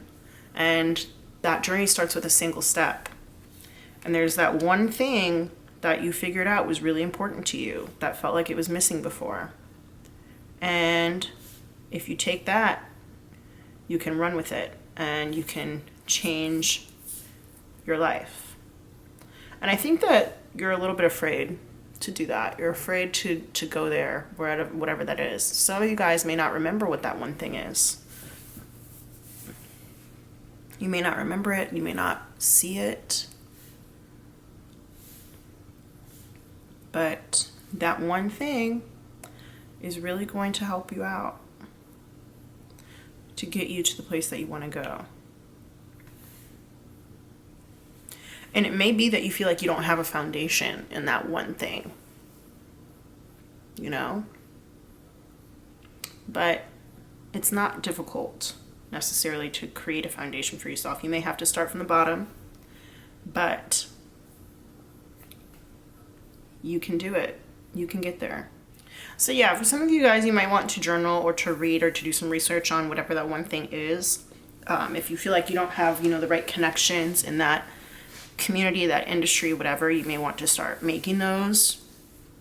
But yeah, even though it may seem like things are bad, this halt really was a success for you, because it put you on the right path as long as you take the opportunity and take the time to do the things that you need to do to get where you want to go, that is in the highest vibrational alignment for you. For some reason, I was looking at this card and it almost seemed like this doctor didn't have any pants on. I don't know why, but I just thought that was so funny. It almost seemed like the doctor didn't have any pants on. That, I don't know what that means. That is maybe just a message for a couple of people, 1 or 2 people, but that's funny. The no pants doctor. LOL. All right. Make sure you like this video.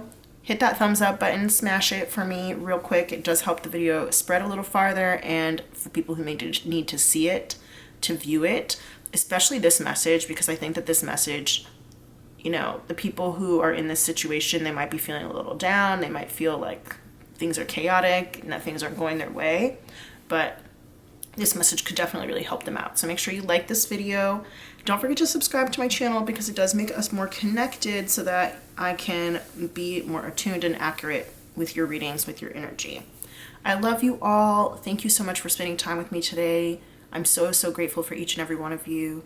Go ahead and write down that one thing in the comment section. Tell me what was missing from your job or your relationship, your work life, or whatever. And what are you going to do to try and find it? We would love to hear it. We're a community here, so if you made it all the way to the end, make sure you drop your one thing in the comments. Love you guys, and I'll see you in the next one. Bye.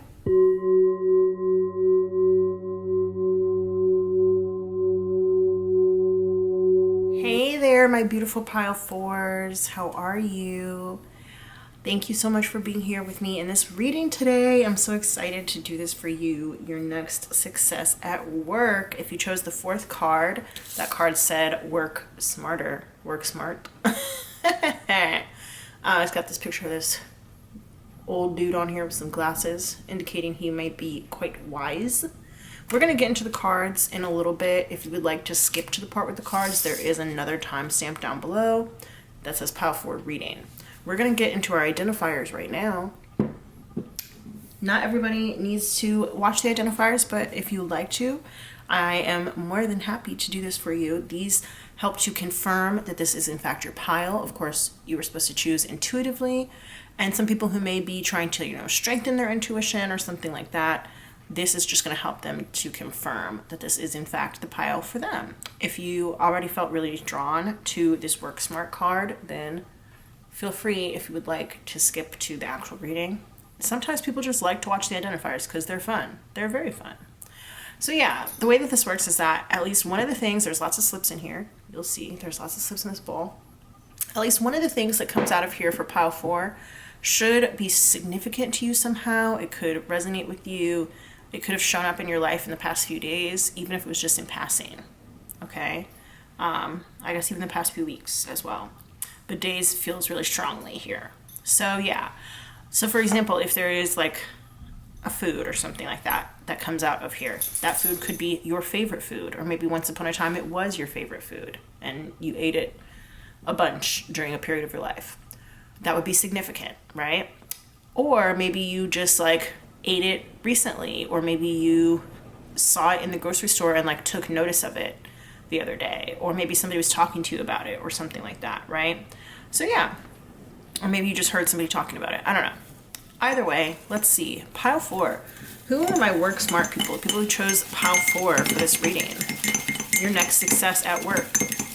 While I'm doing this, like this video. Please hit that thumbs up button. It helps the video to spread farther across YouTube so that those who may need to see it or hear the message can find it.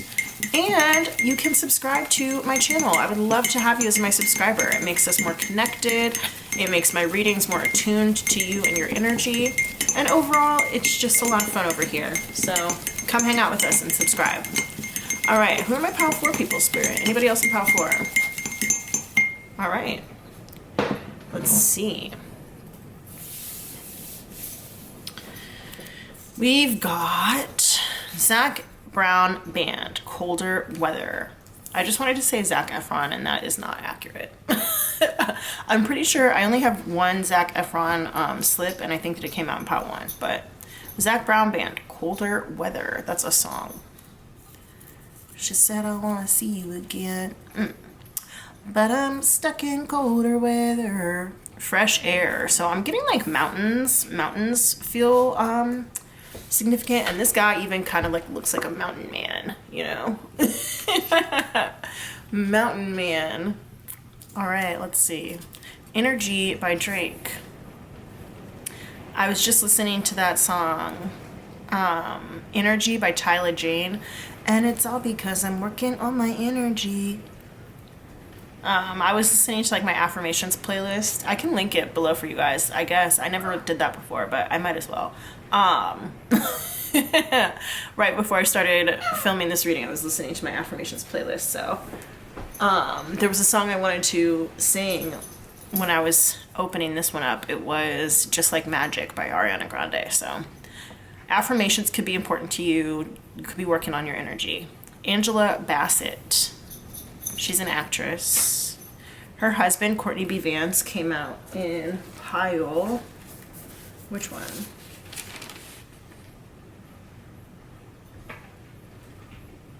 In Pile 2. So who knows? There could be messages for you in Pile 2 as well.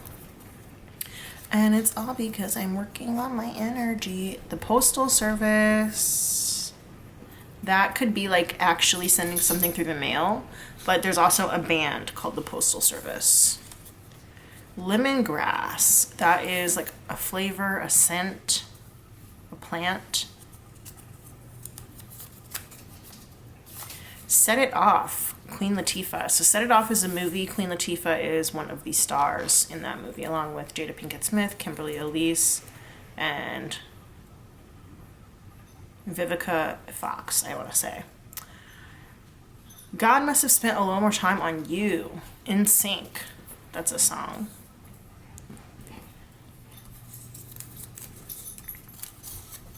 93 Till Infinity by Souls of Mischief. That's a song.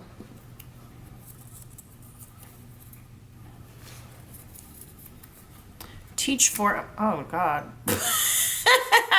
I just broke it. Maybe that means it's time for this one to go. Teach for America. That is a teaching program for college graduates where they go and teach in different communities across the United States. I know that there's also like Teach for China, Teach for whatever, other countries.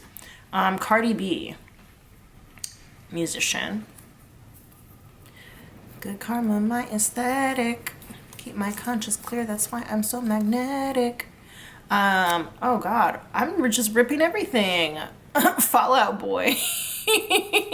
That one, none of the words ripped, but the paper did. That's crazy that that happened. I haven't ripped anything in any of the other ones, so that's weird. I guess we'll figure out what that means. I don't know. The Woman King, that's a movie starring Viola Davis. Suitcase. So maybe you packed a suitcase, maybe you unpacked a suitcase recently. Maybe you are like living out of a suitcase right now. Maybe you just bought a new suitcase, something like that. Good karma, my aesthetic. Lisbon, Portugal. Kiki's delivery service. So service has come up twice. Here, the postal service, Kiki's delivery service, and delivery service and the postal service, like that's literally the whole post office job is like to deliver things. So USPS, UPS, DHL, all those things, like you might be a small business owner who relies very heavily on mail or something like that, delivery driver. I mean, there's like all those kinds of things are coming through right now. I was also thinking about like digital nomads or, like I said, people who live out of their suitcases. So I know that there are people who like deliver things and it's not, you know, associated or affiliated with any postal service. So it might be like somebody hires you to go deliver a really special piece of mail and you have to like drive across the country to do it or something. I don't know.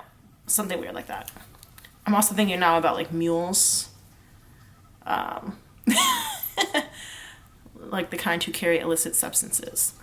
Angus Thongs and Full Frontal Snogging. That's a book that was turned into a movie. The movie was called Angus Thongs and Perfect Snogging. When I said like mules, it made me think of that show Orange is the New Black. Because that's what she got arrested for, because she was a drug mule or whatever, and they found out. Ron and Tammy from Parks and Rec. Tammy 1 or Tammy 2. Poppy Seed Bagel. Good karma, my aesthetic. Yeah, just like Magic by Ariana Grande coming through. Or it could just be stuck in my head, not sure. Stuffed grape leaves, 2 foods in a row. I told you guys something about foods. Good karma, my aesthetic. Meditation. So you could be really into meditation. You might be starting a meditation practice. Maybe like just downloaded a meditation app or something. I don't know. Cheesy snacks, more food. Cheesy snacks. Good karma. Spinach. Again, more food. Yeah, I really made the right call with that one. Because that was the example that I gave when I was doing my pen twirl. That's so funny. And I wasn't sure that I wanted to give that example, but I'm glad that I did. Ballet slippers. That could be like literal ballet shoes, or that is a nail polish color by OPI. It's like a very pale, pale pink. Roller coaster. So maybe you just went on a roller coaster. You might love roller coasters. You might be planning to go on one soon, like going to a theme park soon. Or maybe somebody was talking to you about a roller coaster, or they might have just said the word roller coaster recently. Toni Morrison, author.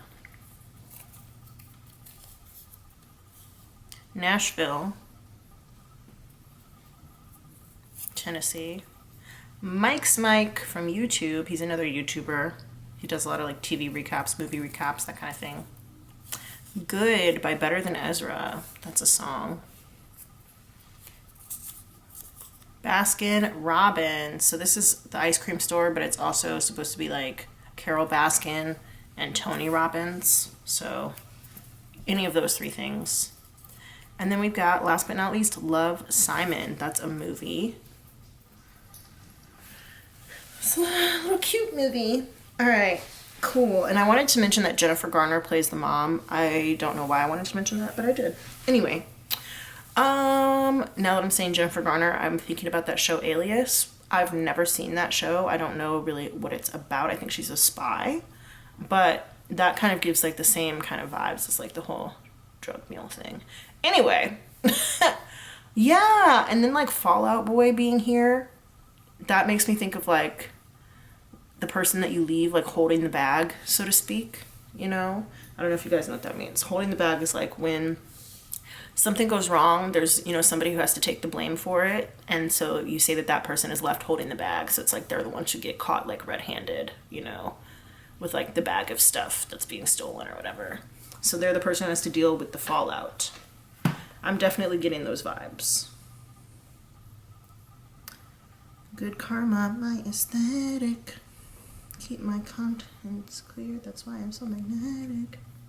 Apparently, Fall Out Boy is also a reference to The Simpsons. I don't watch The Simpsons, so I really don't know anything about that, but maybe that is, maybe that's something.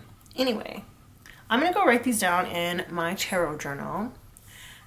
I did create a tarot journal for you guys, so if you are interested in writing down and recording things from your readings, whether they are readings that you do for yourself or readings that you watch online, you know, the whole intent of this channel especially is to help raise your vibration, get you into alignment, and sometimes it can be hard to remember the most important things or the things that really stuck with us. So writing them down can definitely be helpful. So if you feel so called, you can go check out the link below. It's in the description box for the tarot journal. But I'm going to go write these down in my tarot journal, and I'll see you guys in a second for the reading. Welcome to your reading, pile 4. You chose the 4th card, the Work Smart card. We decided this guy was kind of like a mountain man over in the Identifiers section. It says here, it's interesting, he's got his glasses like all the way below his nose. So to me, that makes me think that he's seeing things a little bit differently than he normally would. Interesting. Okay. This says on the bottom, are you making it harder than it has to be? Sometimes the solutions are that simple. It also says, perhaps it's time to clean house personally and professionally to start with a clean palette. Stick to basic needs when it comes to spending and put some money aside. Just some little advice for you guys. All right, let's see, Spirit. I want to know about these Work Smart people. Yeah, normally I feel like I'd have a little bit more to say about this card just by itself, but right now I'm kind of getting I want to kind of get into the tarot. Something that I am thinking about here is that, interestingly enough, it looks like the area below his glass lenses are a little bit blurry, which like literally is exactly what would happen if you took your glasses and you put them below your nose. Like the hot air blowing from your breath from your nose would fog up your glasses. So I do think that there is, you know, the way that you normally see things, you might think that that's clarity, but if you were to maybe try something different or try and see things a different way, you might actually get the clarity that you're looking for. Okay?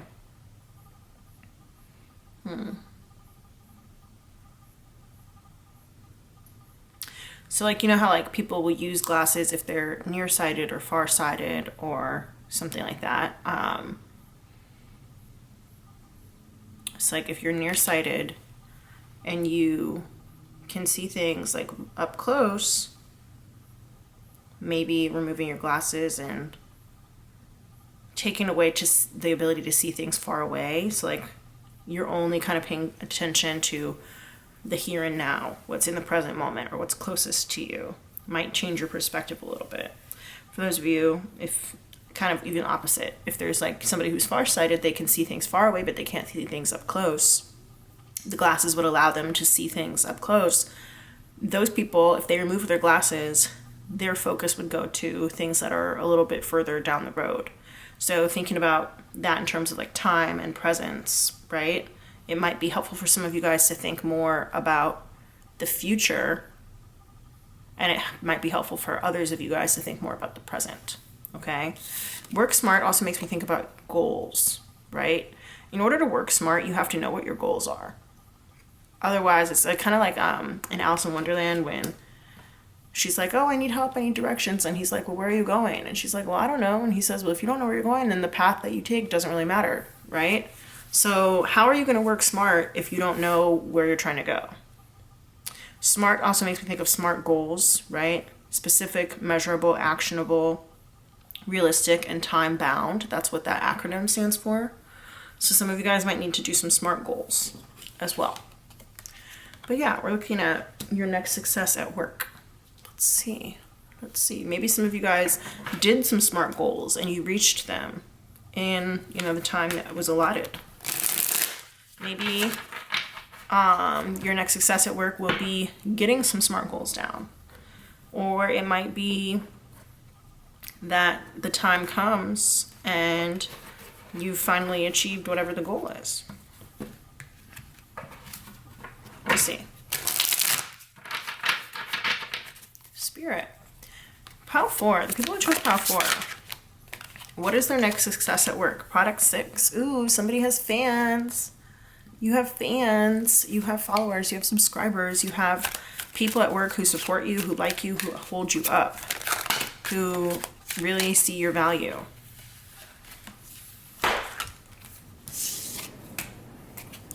All right, money 6. Interesting, 2 6s next to each other coming out. That's the 6 of Pentacles. So this one is the 6 of Wands. This is the 6 of Pentacles. Data Assistant. That's the Page of Swords. Data 2, 2 of Swords here in reverse. Product Director. That's the Queen of Wands in reverse. And then Data 10. That's the 10 of Swords. All right, interesting. So, you know what your next success at work is? There could be one, for some of you, there might be like a social media success. If you do work in social media, you might be successful in terms of getting a lot of followers, or I did say followers, fans, subscribers, and that was just me being silly. Uh-oh. I just knocked the table a little bit, which I think actually is interesting because we have this 6 of Wands here, but then we also have this Queen of Wands, the Product Director. And the Queen of Wands is in reverse. And in reverse, the Queen of Wands is kind of like either unpopular or popular for the wrong reasons, like popular through fear and not through love. So it's interesting that I just shook the table because I kind of feel like your next success at work could shake the table a little bit.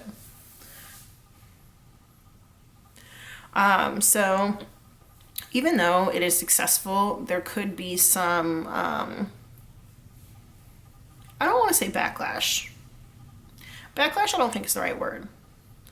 It's more that people might start to get a little scared of you. I just heard like too big for your britches. Some people might start saying stuff like that about you. The Page of Swords can also talk about like gossip. Typically that would be in the reverse, but I am kind of getting that people might talk about you a little bit. There might be a conversation to be had around you. Yeah, okay, so with this 10 of Swords being here, that to me means the end of a cycle. Like I talked about how you might have finished a goal or you might be finishing a goal. Your next success at work could be finishing a goal. So getting to the end of a cycle somehow. But there is, I think that there's like either some misalignment or an unpopular decision perhaps that is going to happen. But just because something's unpopular doesn't mean that it is the wrong thing to do, and it also doesn't mean that it is not successful, okay? So think about it this way. Let's say that all of a sudden the United States decides to shorten summer vacations for kids in schools. You know, there's a lot of research out there that says that students who do, full-time school, year-round school, can have more success. And I'm not saying that's my personal belief. I'm just giving an example. That decision to shorten summertime would likely be very unpopular with parents, with kids, maybe even with teachers, with a lot of people. But that doesn't mean it wouldn't be successful, right? It doesn't mean that the kids would not learn more. It may be that it does help the kids learn more and helps the kids to, achieve different levels of academic success. So just because something's unpopular doesn't mean that it wouldn't be successful. And I'm kind of getting that vibe here from these cards. I want to get some clarity. On this because I'm starting to wonder who you are in this equation, right? There is this data assistant here, and then there's this product director here. And then there's also like this person here, right, who's handing out these t-shirts, and there's all these people here. But I said that they're lifting you up. It could also be that they're lifting the product up, they're lifting the company up. Lifting the product up makes sense, especially if like this is a pile for influencers. Who is pile for? Okay, yeah, I'm getting that you might be this data assistant person. I just got this 8 of Pentacles here in reverse. That is like somebody who kind of like does the grunt work a little bit. And it may not feel like grunt work. So like, for example, let's go with the influencer example. So an influencer may be somebody who's like making user-generated content, UGC. They are, creating ads for different products. And then they send the videos or pictures or whatever that they make of themselves using the product and reviewing the product or whatever to the company who actually makes and produces the product. And then the company is the one that, has now rights to that video and can do whatever they want with it. The influencer was the one at the lowest level, even though they might be getting paid, however much they're getting paid. It could be a handsome sum of money to make that content.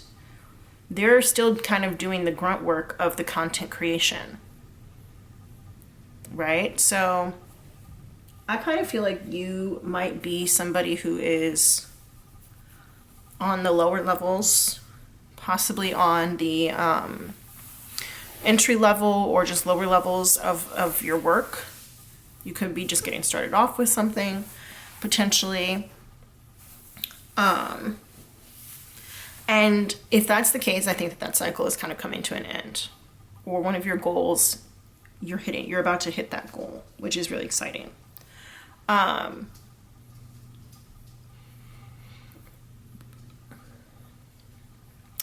There is a message here that I would kind of hesitating to give, but I guess I have to give it. I don't know where it's going to go, so bear with me. One of the meanings of this card, this Money 6 card, the 6 of Pentacles card in reverse, is the idea of getting very little for the things that you do, or getting little recognition for the things that you do. It's like, when people get those shirts where it's like, my mom went to Daytona Beach and all I got was this dumb t-shirt, right? Or whatever. And it's kind of like that. It's like, I gave, my best years, or I gave my life, or I gave my work to this company and all I got was this dumb t-shirt. It's like giving you something to placate you rather than giving you, most people don't want a t-shirt, they want a raise. Right? They don't want a t-shirt. They're like, they want the money. There's this line in that song, You in Your Hand by Pink, where she's like, save your drink, just give me the money, right? Because it's this whole thing about how, people approaching other people out in bars or out in the wild or whatever, trying to hit on them. And she's like, I don't want your drink, just give me the money instead. There's also this thing with Liz Lemon on 30 Rock, where she gets approached by somebody and he offers to buy her a drink, but she's like, I already have a drink. Do you think that he would buy me mozzarella sticks instead? Right? And so it's just the idea of like, you're not getting what you really, really want, or like what would genuinely make you feel appreciated is not what's being offered to you. And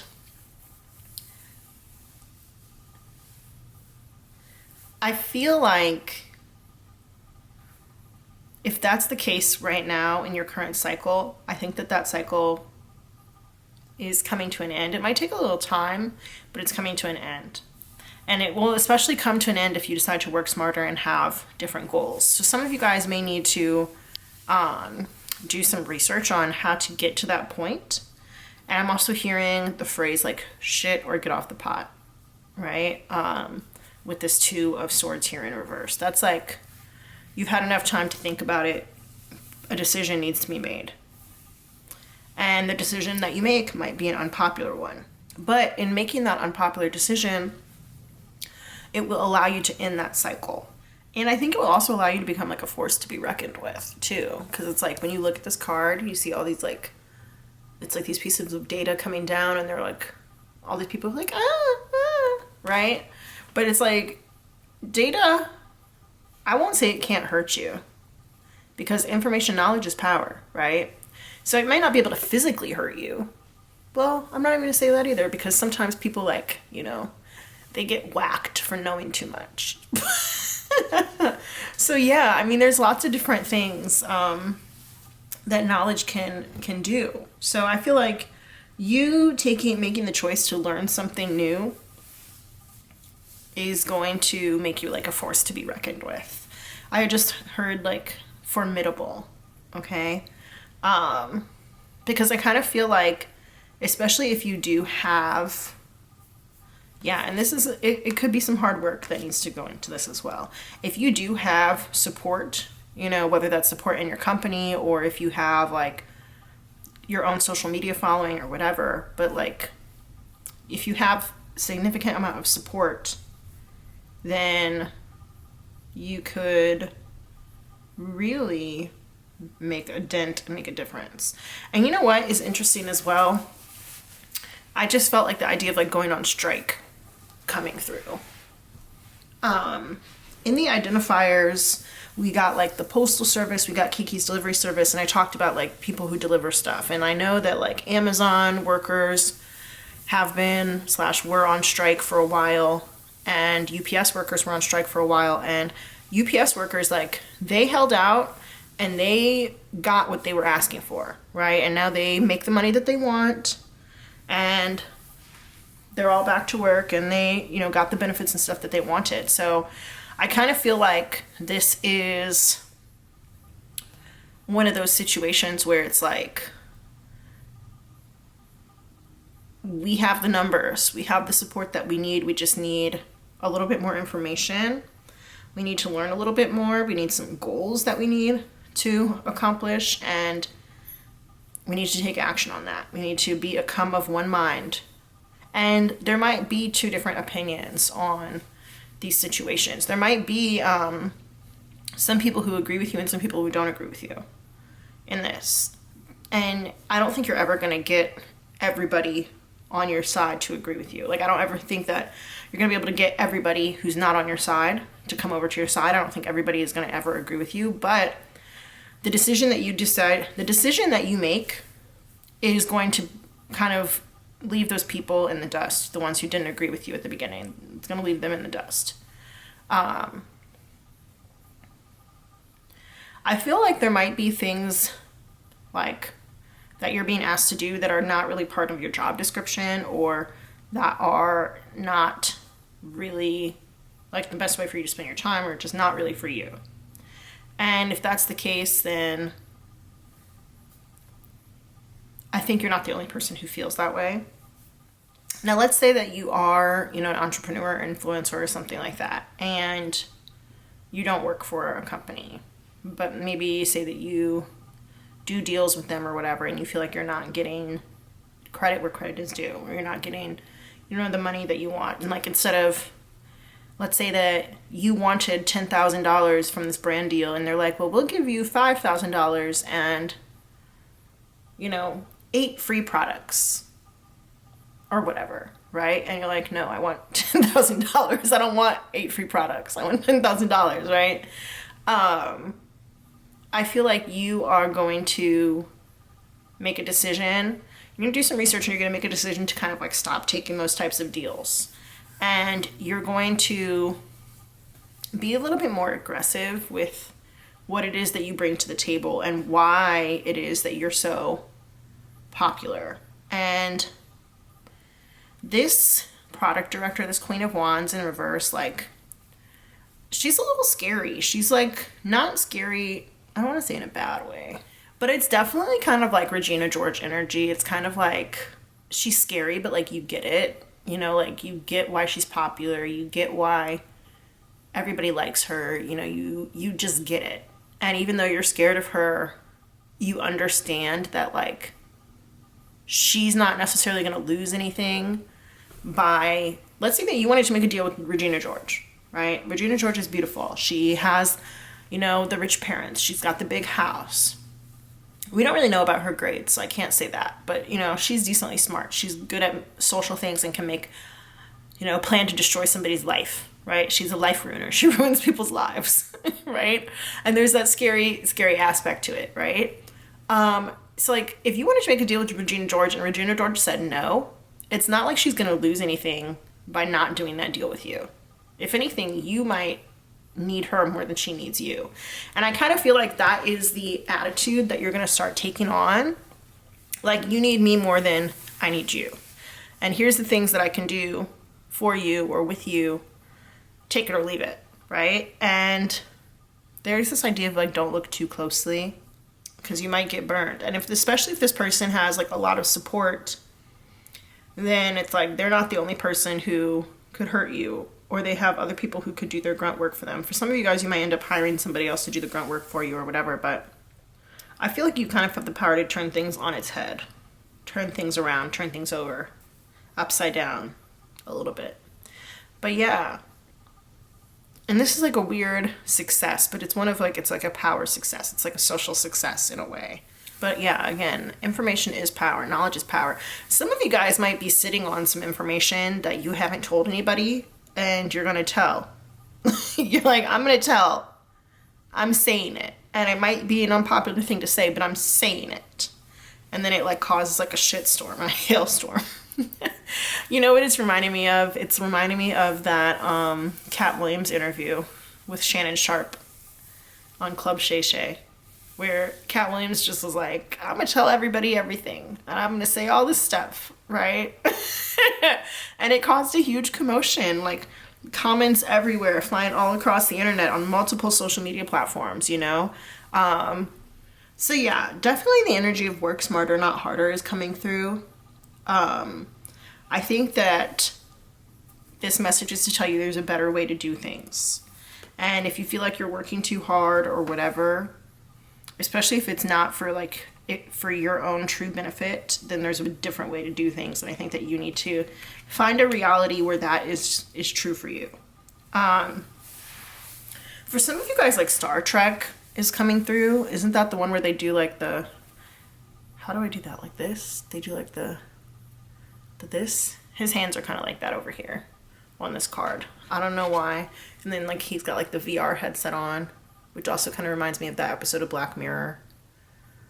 I don't remember what that episode was called, but yeah. Where the two guys like are playing in virtual reality and they like kind of like fall in love with each other. Some of you guys might decide to do something like of the future. And I spoke earlier about the whole idea with the glasses and stuff, like seeing the future really clearly, like especially if you have long farsightedness, right? It's like you take your glasses off and you can't really see things clearly up close, but you can see things far away really clearly.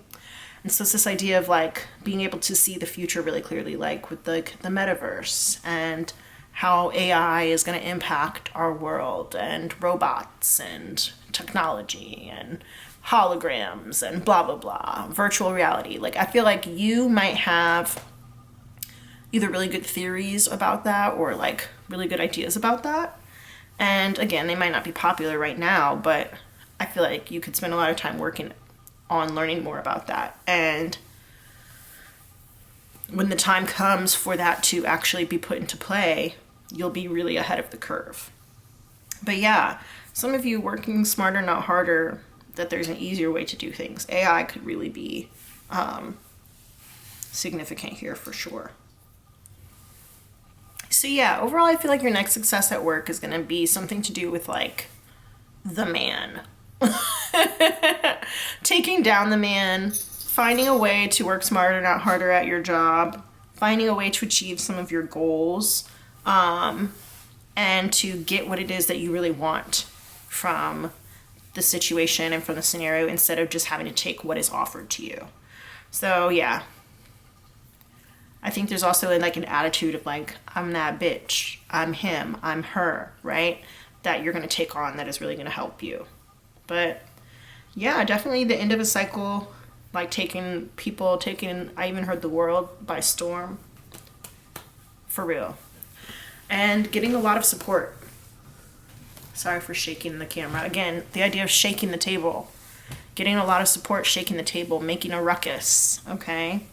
Yeah, okay, you guys. And even this, like, reminds me of Uncle Ruckus a little bit from the Boondocks. Obviously, Uncle Ruckus is a black man, and this guy's white, but you get what I mean. Shaking the table. All right, that's your next success at work, y'all. Make sure you like this video, smash the thumbs up button. It helps other people find it if they need to hear this message. Don't forget to subscribe to my channel so we can be more connected. I can do readings more attuned to your energy. I love you. Thank you so much for spending time with me today. And I'll see you guys in the next one. Bye.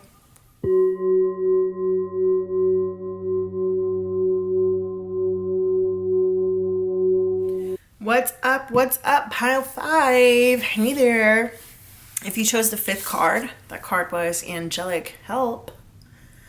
We're going to get into our identifiers first. If you'd like to skip this portion and go over to the reading itself, there's another timestamp down below labeled pile 5 reading. All right, let's get into it. So these identifiers are going to help you just to confirm that this is in fact your reading. Some people like the confirmation, some people don't like the confirmation. It's, your choice if you want to skip it or not. The way that these work is that at least one of the slips in this bowl should be familiar to you, significant to you, could have shown up in your life recently over the past few days, weeks, or months. And yeah, so significant, for example, would be like, let's say that the word gnome was in here. I'm looking at my little gnome guy right here. Let's say that the word gnome was in this bowl. And I pulled it out, or not pulled it out, but it came out with my little swirl, right? Let's say that you used to be like obsessed with gnomes, or that like your mom had a lot of garden gnomes, or your parent or grandma or whatever had a lot of garden gnomes, and you always saw garden gnomes in your youth. That would be significant. Or like you had garden gnomes, right? But let's say that like you were walking past somebody's house, or you were in the store and you saw a gnome like yesterday or last week or even like a month ago. Or maybe somebody was talking about gnomes the other day. That would be like it came up in your life in passing, okay? So that is the kind of vibe we're going for today. So yeah, let's see. Spirit, who's in pile 5? Who are my pile 5 people who picked the Angelic Help card? Who are my pile 5 people? We're talking about your next success at work. While I'm doing this, make sure you like this video. Hit the like button, that thumbs up. It will help to spread the video a little farther. And if anybody else needs to see it, it could end up on their For You page. It could end up on their homepage. Make sure you subscribe to my channel as well so we can be more connected and my readings can be more attuned to your energy and be more accurate for you. Spirit, is there anybody else in pile 5? All right. Let's see who my pile 5 people are. We've got Diamond. That is, I thought that this one was going to come out in pile 4. It did not. Maybe that was pile 3.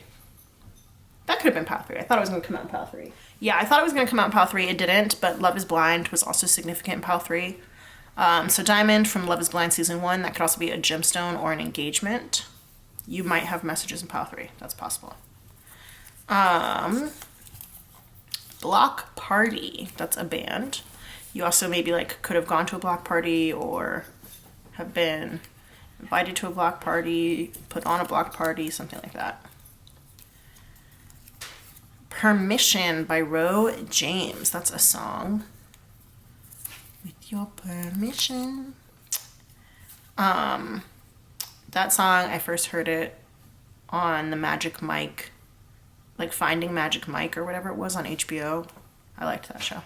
If I Were You, that's a movie about a lady who becomes friends with her husband's mistress, which they also had a plot line about that in Why Women Kill on Paramount Plus. So just like that scenario, I guess.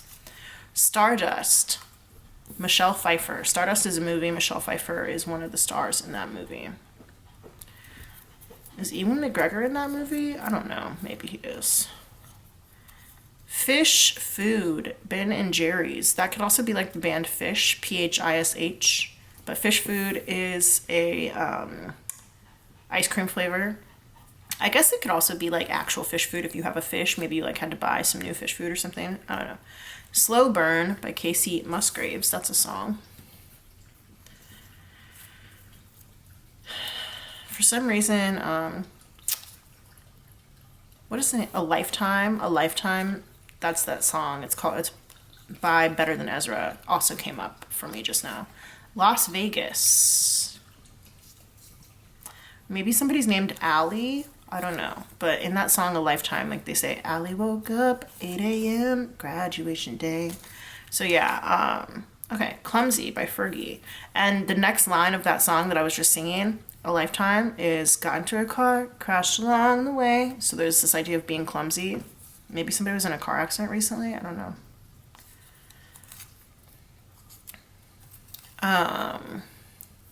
Beverly Hills by Weezer. Well, it says Beverly Hills and then it also says Weezer. So Beverly Hills in general could just be significant, but Weezer could also be significant. And then the song specifically Beverly Hills by Weezer could be significant. So any of those 3 things.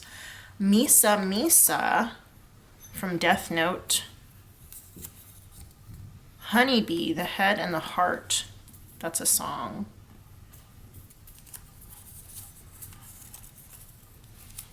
Elliot Page, actor. Umbrella Academy. Juno. Lots of things. Ring. This makes me think of The Ring. That movie, the horror movie, but also it could just be like an engagement ring, especially since we have Diamond here, Diamond Ring. Somebody could have just gotten engaged or is hoping to be engaged soon. I don't know. This also is like Ring camera, Ring doorbell. Maybe somebody said that they would give you a ring like on the phone, like they would call you. Footloose by Kenny Loggins. Lights by Journey.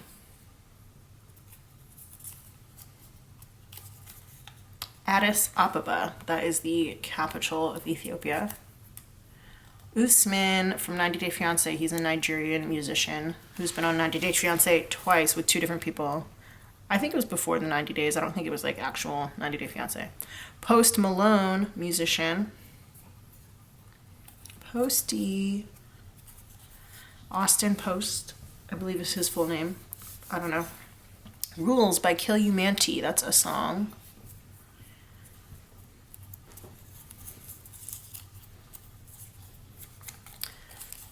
Animal print. So maybe you really like animal print. Maybe like a lot of your wardrobe's animal print. Maybe you have animal print like in your living room, your couch, your chairs, whatever. You might be considering buying something animal print. Seth Rogen. You might have just seen somebody wearing animal print or like talked about somebody who was wearing animal print. I don't know. Seth Rogen is an actor. This Lullaby by Sarah Dessen. That is a book. Ruby Woo by MAC. That is a lipstick shade. It's like a red lipstick shade by MAC Cosmetics. And then Hole in the Bottle by Kelsey Ballerini. So we got a couple of country songs that came out here. Slow Burn, Casey Musgraves, and then Kelsey Ballerini, Hole in the Bottle. Interesting. All right, you guys, I'm going to go write these down in my tarot journal. If you are interested in your very own tarot journal, I made one for you guys. The link is down below in the description box. Make sure you check it out if you're interested. It can be a really great place to write down your insights, things that you would like to remember as you raise your vibration and move along that journey into alignment. I love that for you. Anyway, yeah, I'm gonna go write these down in my tarot journal, and I'll see you guys for the reading in just a second. What up, pile five, pile five? It's time for us to get into your reading. If you chose the 5th card, that card was Angelic Help. That says, this is a time to trust in the universe and know that you will be provided for. There's a career or blessing lining up for you, so stay positive and believe. Pay attention to the signs your angels send you during this time. Nice. All right, so while I was writing down the identifiers in my tarot journal, I wanted to listen randomly to this song. Well, I won't say it was random. This one song came out in the identifiers. It was called Hole in the Bottle by Kelsey Ballerini. And I did not listen to that song, but instead I listened to a different song by her called A Country Song. And then right before I started filming this reading that I'm doing for you right now, I let out like a huge burp. TMI, I know, too much information, but there's like a big release. That song, A Country Song, is about how she is able to see, look, Ace of Swords, Ace of Swords coming through. It's about a release. Ace of Swords is about open flow of information. And she says in that song how whenever anything's going on in her life, the way that she works through it is by writing a country song. And so it's a way that helps her release any emotions that are pent up or any anxieties that she has. And, you know, a burp, that's a release of air and gas, things that are trapped. It's a way to release things. So some sort of release is coming for you right now, confirmed by that Ace of Swords that we just saw. Angelic Help, this is exciting. So this makes me think the next success in your next success at work could be that somebody decides to help you. They don't want anything in return. They may work with you, they may not work with you, but somebody's going to help you. An example of like somebody who doesn't work with you would be like, let's say that you are on your way to like a meeting and you have to drive there, and then your car, you know, gets a flat tire or breaks down on the side of the road, and a stranger comes and helps you to repair the tire or to, you know, change the flat, and then all of a sudden you're on your way again and you make it to the meeting on time, right? Whereas you might have been late if they hadn't come to help you. So angelic help, somebody is going to come and help you. Spirit, the people who chose pile 5, people who got the angelic help card, what's their next success at work? We got 6 in reverse, the experience. That's the Lovers in reverse. What is the next success at work for pile 5? Brand 4, that's the 4 of Cups.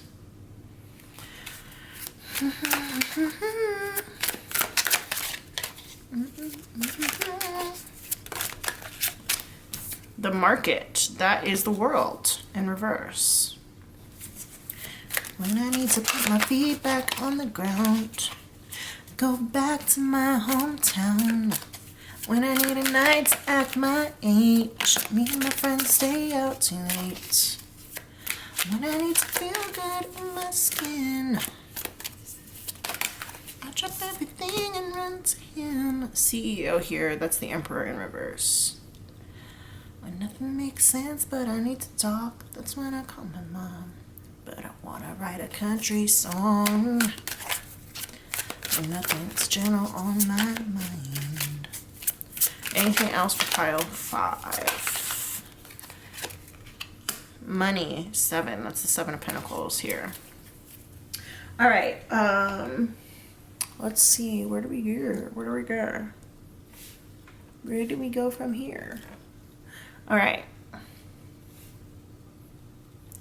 So I kind of feel like you are taking a traditional route right now and you're feeling a little bit bored. You're feeling bored or you're feeling complacent. It's like nothing exciting or nothing new is happening. And it's not necessarily that like there's anything specific that's wrong. It's just like something is off or something's kind of taking a long time to come in. It's been a while since you got maybe sense of satisfaction in some cases. There could also even be somebody who's being mean to you, who's withholding things, whether that is like a promotion or money or something like that. And I think that this person has been telling you to be patient. Somebody's been trying to tell you to be patient. And so you're trying to be patient. You're trying to wait. But there could be another opportunity out there for you. Another opportunity out there for you that is just kind of waiting for you to notice it, or is waiting for you to feel like it's the right time to go after it. And angelic help is going to come through to let you know that that time is coming. That time is now. The time is coming. Okay? So for those of you who maybe work for somebody, I think that your next success at work is that you're going to have to you won't have to wait anymore for whatever has been promised to you.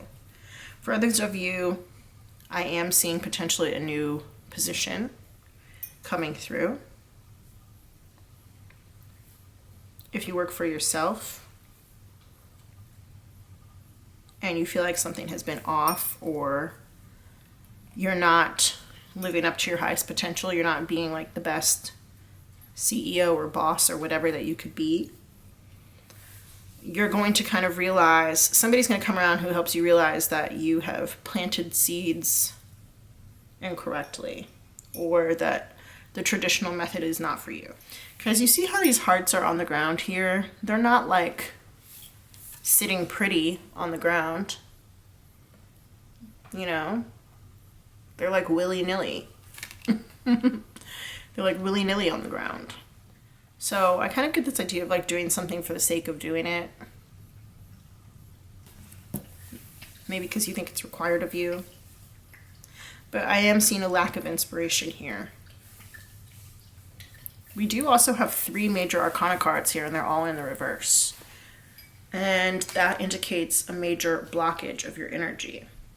Having made some kind of traditional choice has blocked your energy, and I think you're going to recognize that the seeds that you planted perhaps so long ago, I wanted to say so long ago, did not fruit or flower. And it could have been that the seeds were bad, it could have been that the environment was bad, but I'm kind of getting that the seeds were bad. And when I say bad seeds, it also makes me think about like bad people around you, which maybe is why this CEO is here in reverse, or maybe why this Lover's card is here in reverse. It could be bad people around you.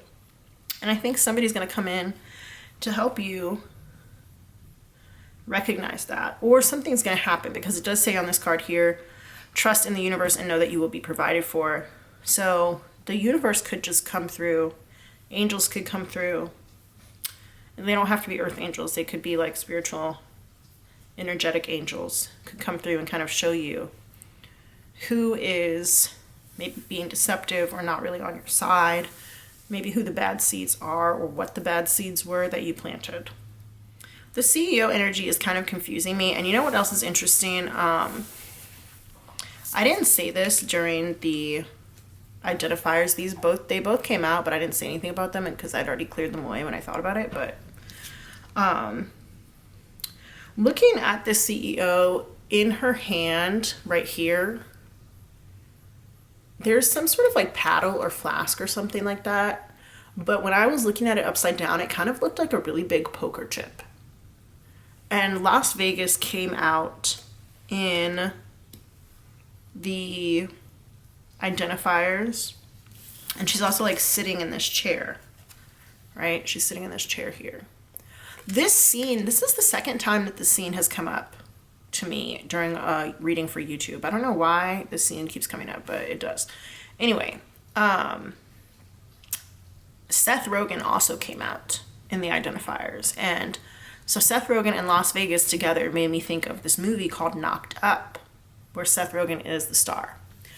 And in that movie, he and this woman played by Katherine Heigl, his name is Ben, her name is Allison, they have a one-night stand, and she ends up getting pregnant, and they decide to try for a relationship and, you know, to like try to be together. And they do fall in love, and he ends up, you know, kind of becoming, the baby is like, this is throughout the whole pregnancy, so the baby hasn't come yet, but he starts, you know, hanging out with her family because she lives in her sister and her brother-in-law's guest house in LA. And so he starts hanging out with her family, and he and her brother-in-law, so Ben, aka Seth Rogen's character, and Allison's brother-in-law, played by Paul Rudd, they start getting really close. But Paul Rudd and his wife, Allison's sister, start having some marital problems. And so Paul Rudd and Seth Rogen, their characters, go to Las Vegas together. And they're in the hotel room. They decided to take shrooms, and they went to a Cirque du Soleil show, and they got freaked out, and they went back to the room, and they're in the room, and there's like all these different types of chairs in the room. And they start freaking out about the different types of chairs in the room, and they start like moving around the chairs, almost playing like musical chairs to try each one. And as they're doing this, like all these like emotional things come up. And, you know, they kind of like call each other out on their shit. So like Seth Rogen's character says to Paul Rudd's character, like, you know, what you're doing with your wife and your marriage is so stupid. Like, your wife is awesome. She's really cool. She loves you so much, and she's a great mom, and she always does something different with her hair, and like, you just don't appreciate her. You don't appreciate anything that she does, and blah, blah, blah. And he like starts calling her out, calling his friend out, right? And then Ben, that's Ben. So that's played by Seth Rogen. Paul Rudd's character, whose name I'm not remembering right now, starts calling out Seth Rogen's character too, basically saying that, like, you know, you need to man up. You have a baby coming soon. You know, you and my sister-in-law are not doing so well right now because she wants you to, you know, prove that you're going to be able to take care of them. And, you know, you need to get your shit together, basically. So they're both like on drugs, on shrooms, calling each other out in this hotel room while they're moving around these chairs. And that, I think, kind of just goes with the idea of that release that I was talking about at the beginning. Like, they had this experience together while they were on shrooms that allowed them to release these emotions that they had and about each other's relationships, and even about each other just in general too. And so some sort of experience that you are going to have is going to allow you to release something. It could be releasing expectation, or even just releasing the idea that you need to wait. It could be releasing some sort of traditional ideal or idea. And in releasing that, you will have more success, because I think that you'll have more clarity. I'm not seeing that you will necessarily speak to anybody about this. This could just be an internal realization that you have. And even with this, like, you see how these two people, like, it's like lightning bolts hit them? That, to me, is that angelic help here. And it's not like you're going to realize, oh, yes, I love my job. I love my work. I love it. I love it. It's going to be more that you realize that there is something missing or something wrong, or that there's a better thing that you could be doing, or, like I said, that you had planted some bad seeds, or that you're like surrounded by bad seeds. I think it's more about planting bad seeds. I think it's more about something that you did kind of a long time ago and how it has not come to fruition, hasn't flourished. The Seven of Pentacles can also speak about how it's time to harvest something. And I think that that means that this is going to like kick you into gear and get you out of a space of waiting. Kind of like how, for whatever Seth Rogen's character, for whatever reason, his character was like waiting as though, you know, the baby was coming and the time was passing and he was like waiting for his friends. Okay, so going back to that movie.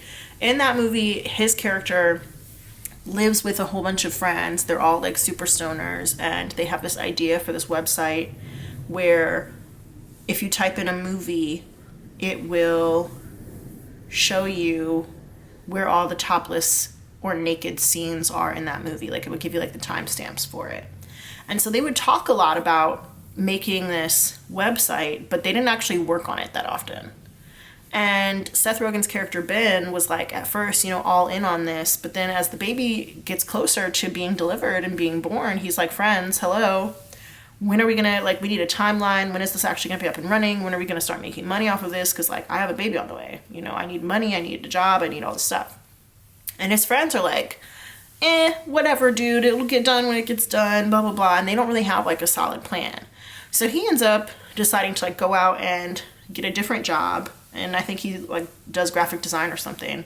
So he decides to go out and get a graphic design job somewhere else. And so that's not to say that his friends were bad seeds, but they were kind of, like, lazy. They were kind of bad influences in a way. That's not to say they were bad people, but, you know, he had just planted himself in the wrong garden, we'll say there, you know? So he decided to take himself out of that garden and move into a different space. Literally, he physically moved out of the house, and then he also got a new job. So yeah, I don't think he stopped being friends with them. He just, you know, decided to make some changes in his life because he was entering a new era. And I kind of feel like you're going to have a realization about that. And so your next success at work is going to be maybe somebody just like says something that you hear, or it could be that like your CEO does something, or your boss does something, or somebody does something that kind of shakes you. You're going to be like shooketh. And it's going to make you realize that there's a different direction that you want to go. Or that, like, I'm not supposed to be here. There's a different opportunity, a better opportunity for me. Make sure you like this video, hit the thumbs up button so the video can spread a little farther, and anybody who needs to hear this message can find it. Don't forget to subscribe to my channel so that we can be more connected. That is it for this reading pile 5. Thank you so much for spending some time with me today. I love you. I wish you all the best. And I will see you guys in the next one. Bye.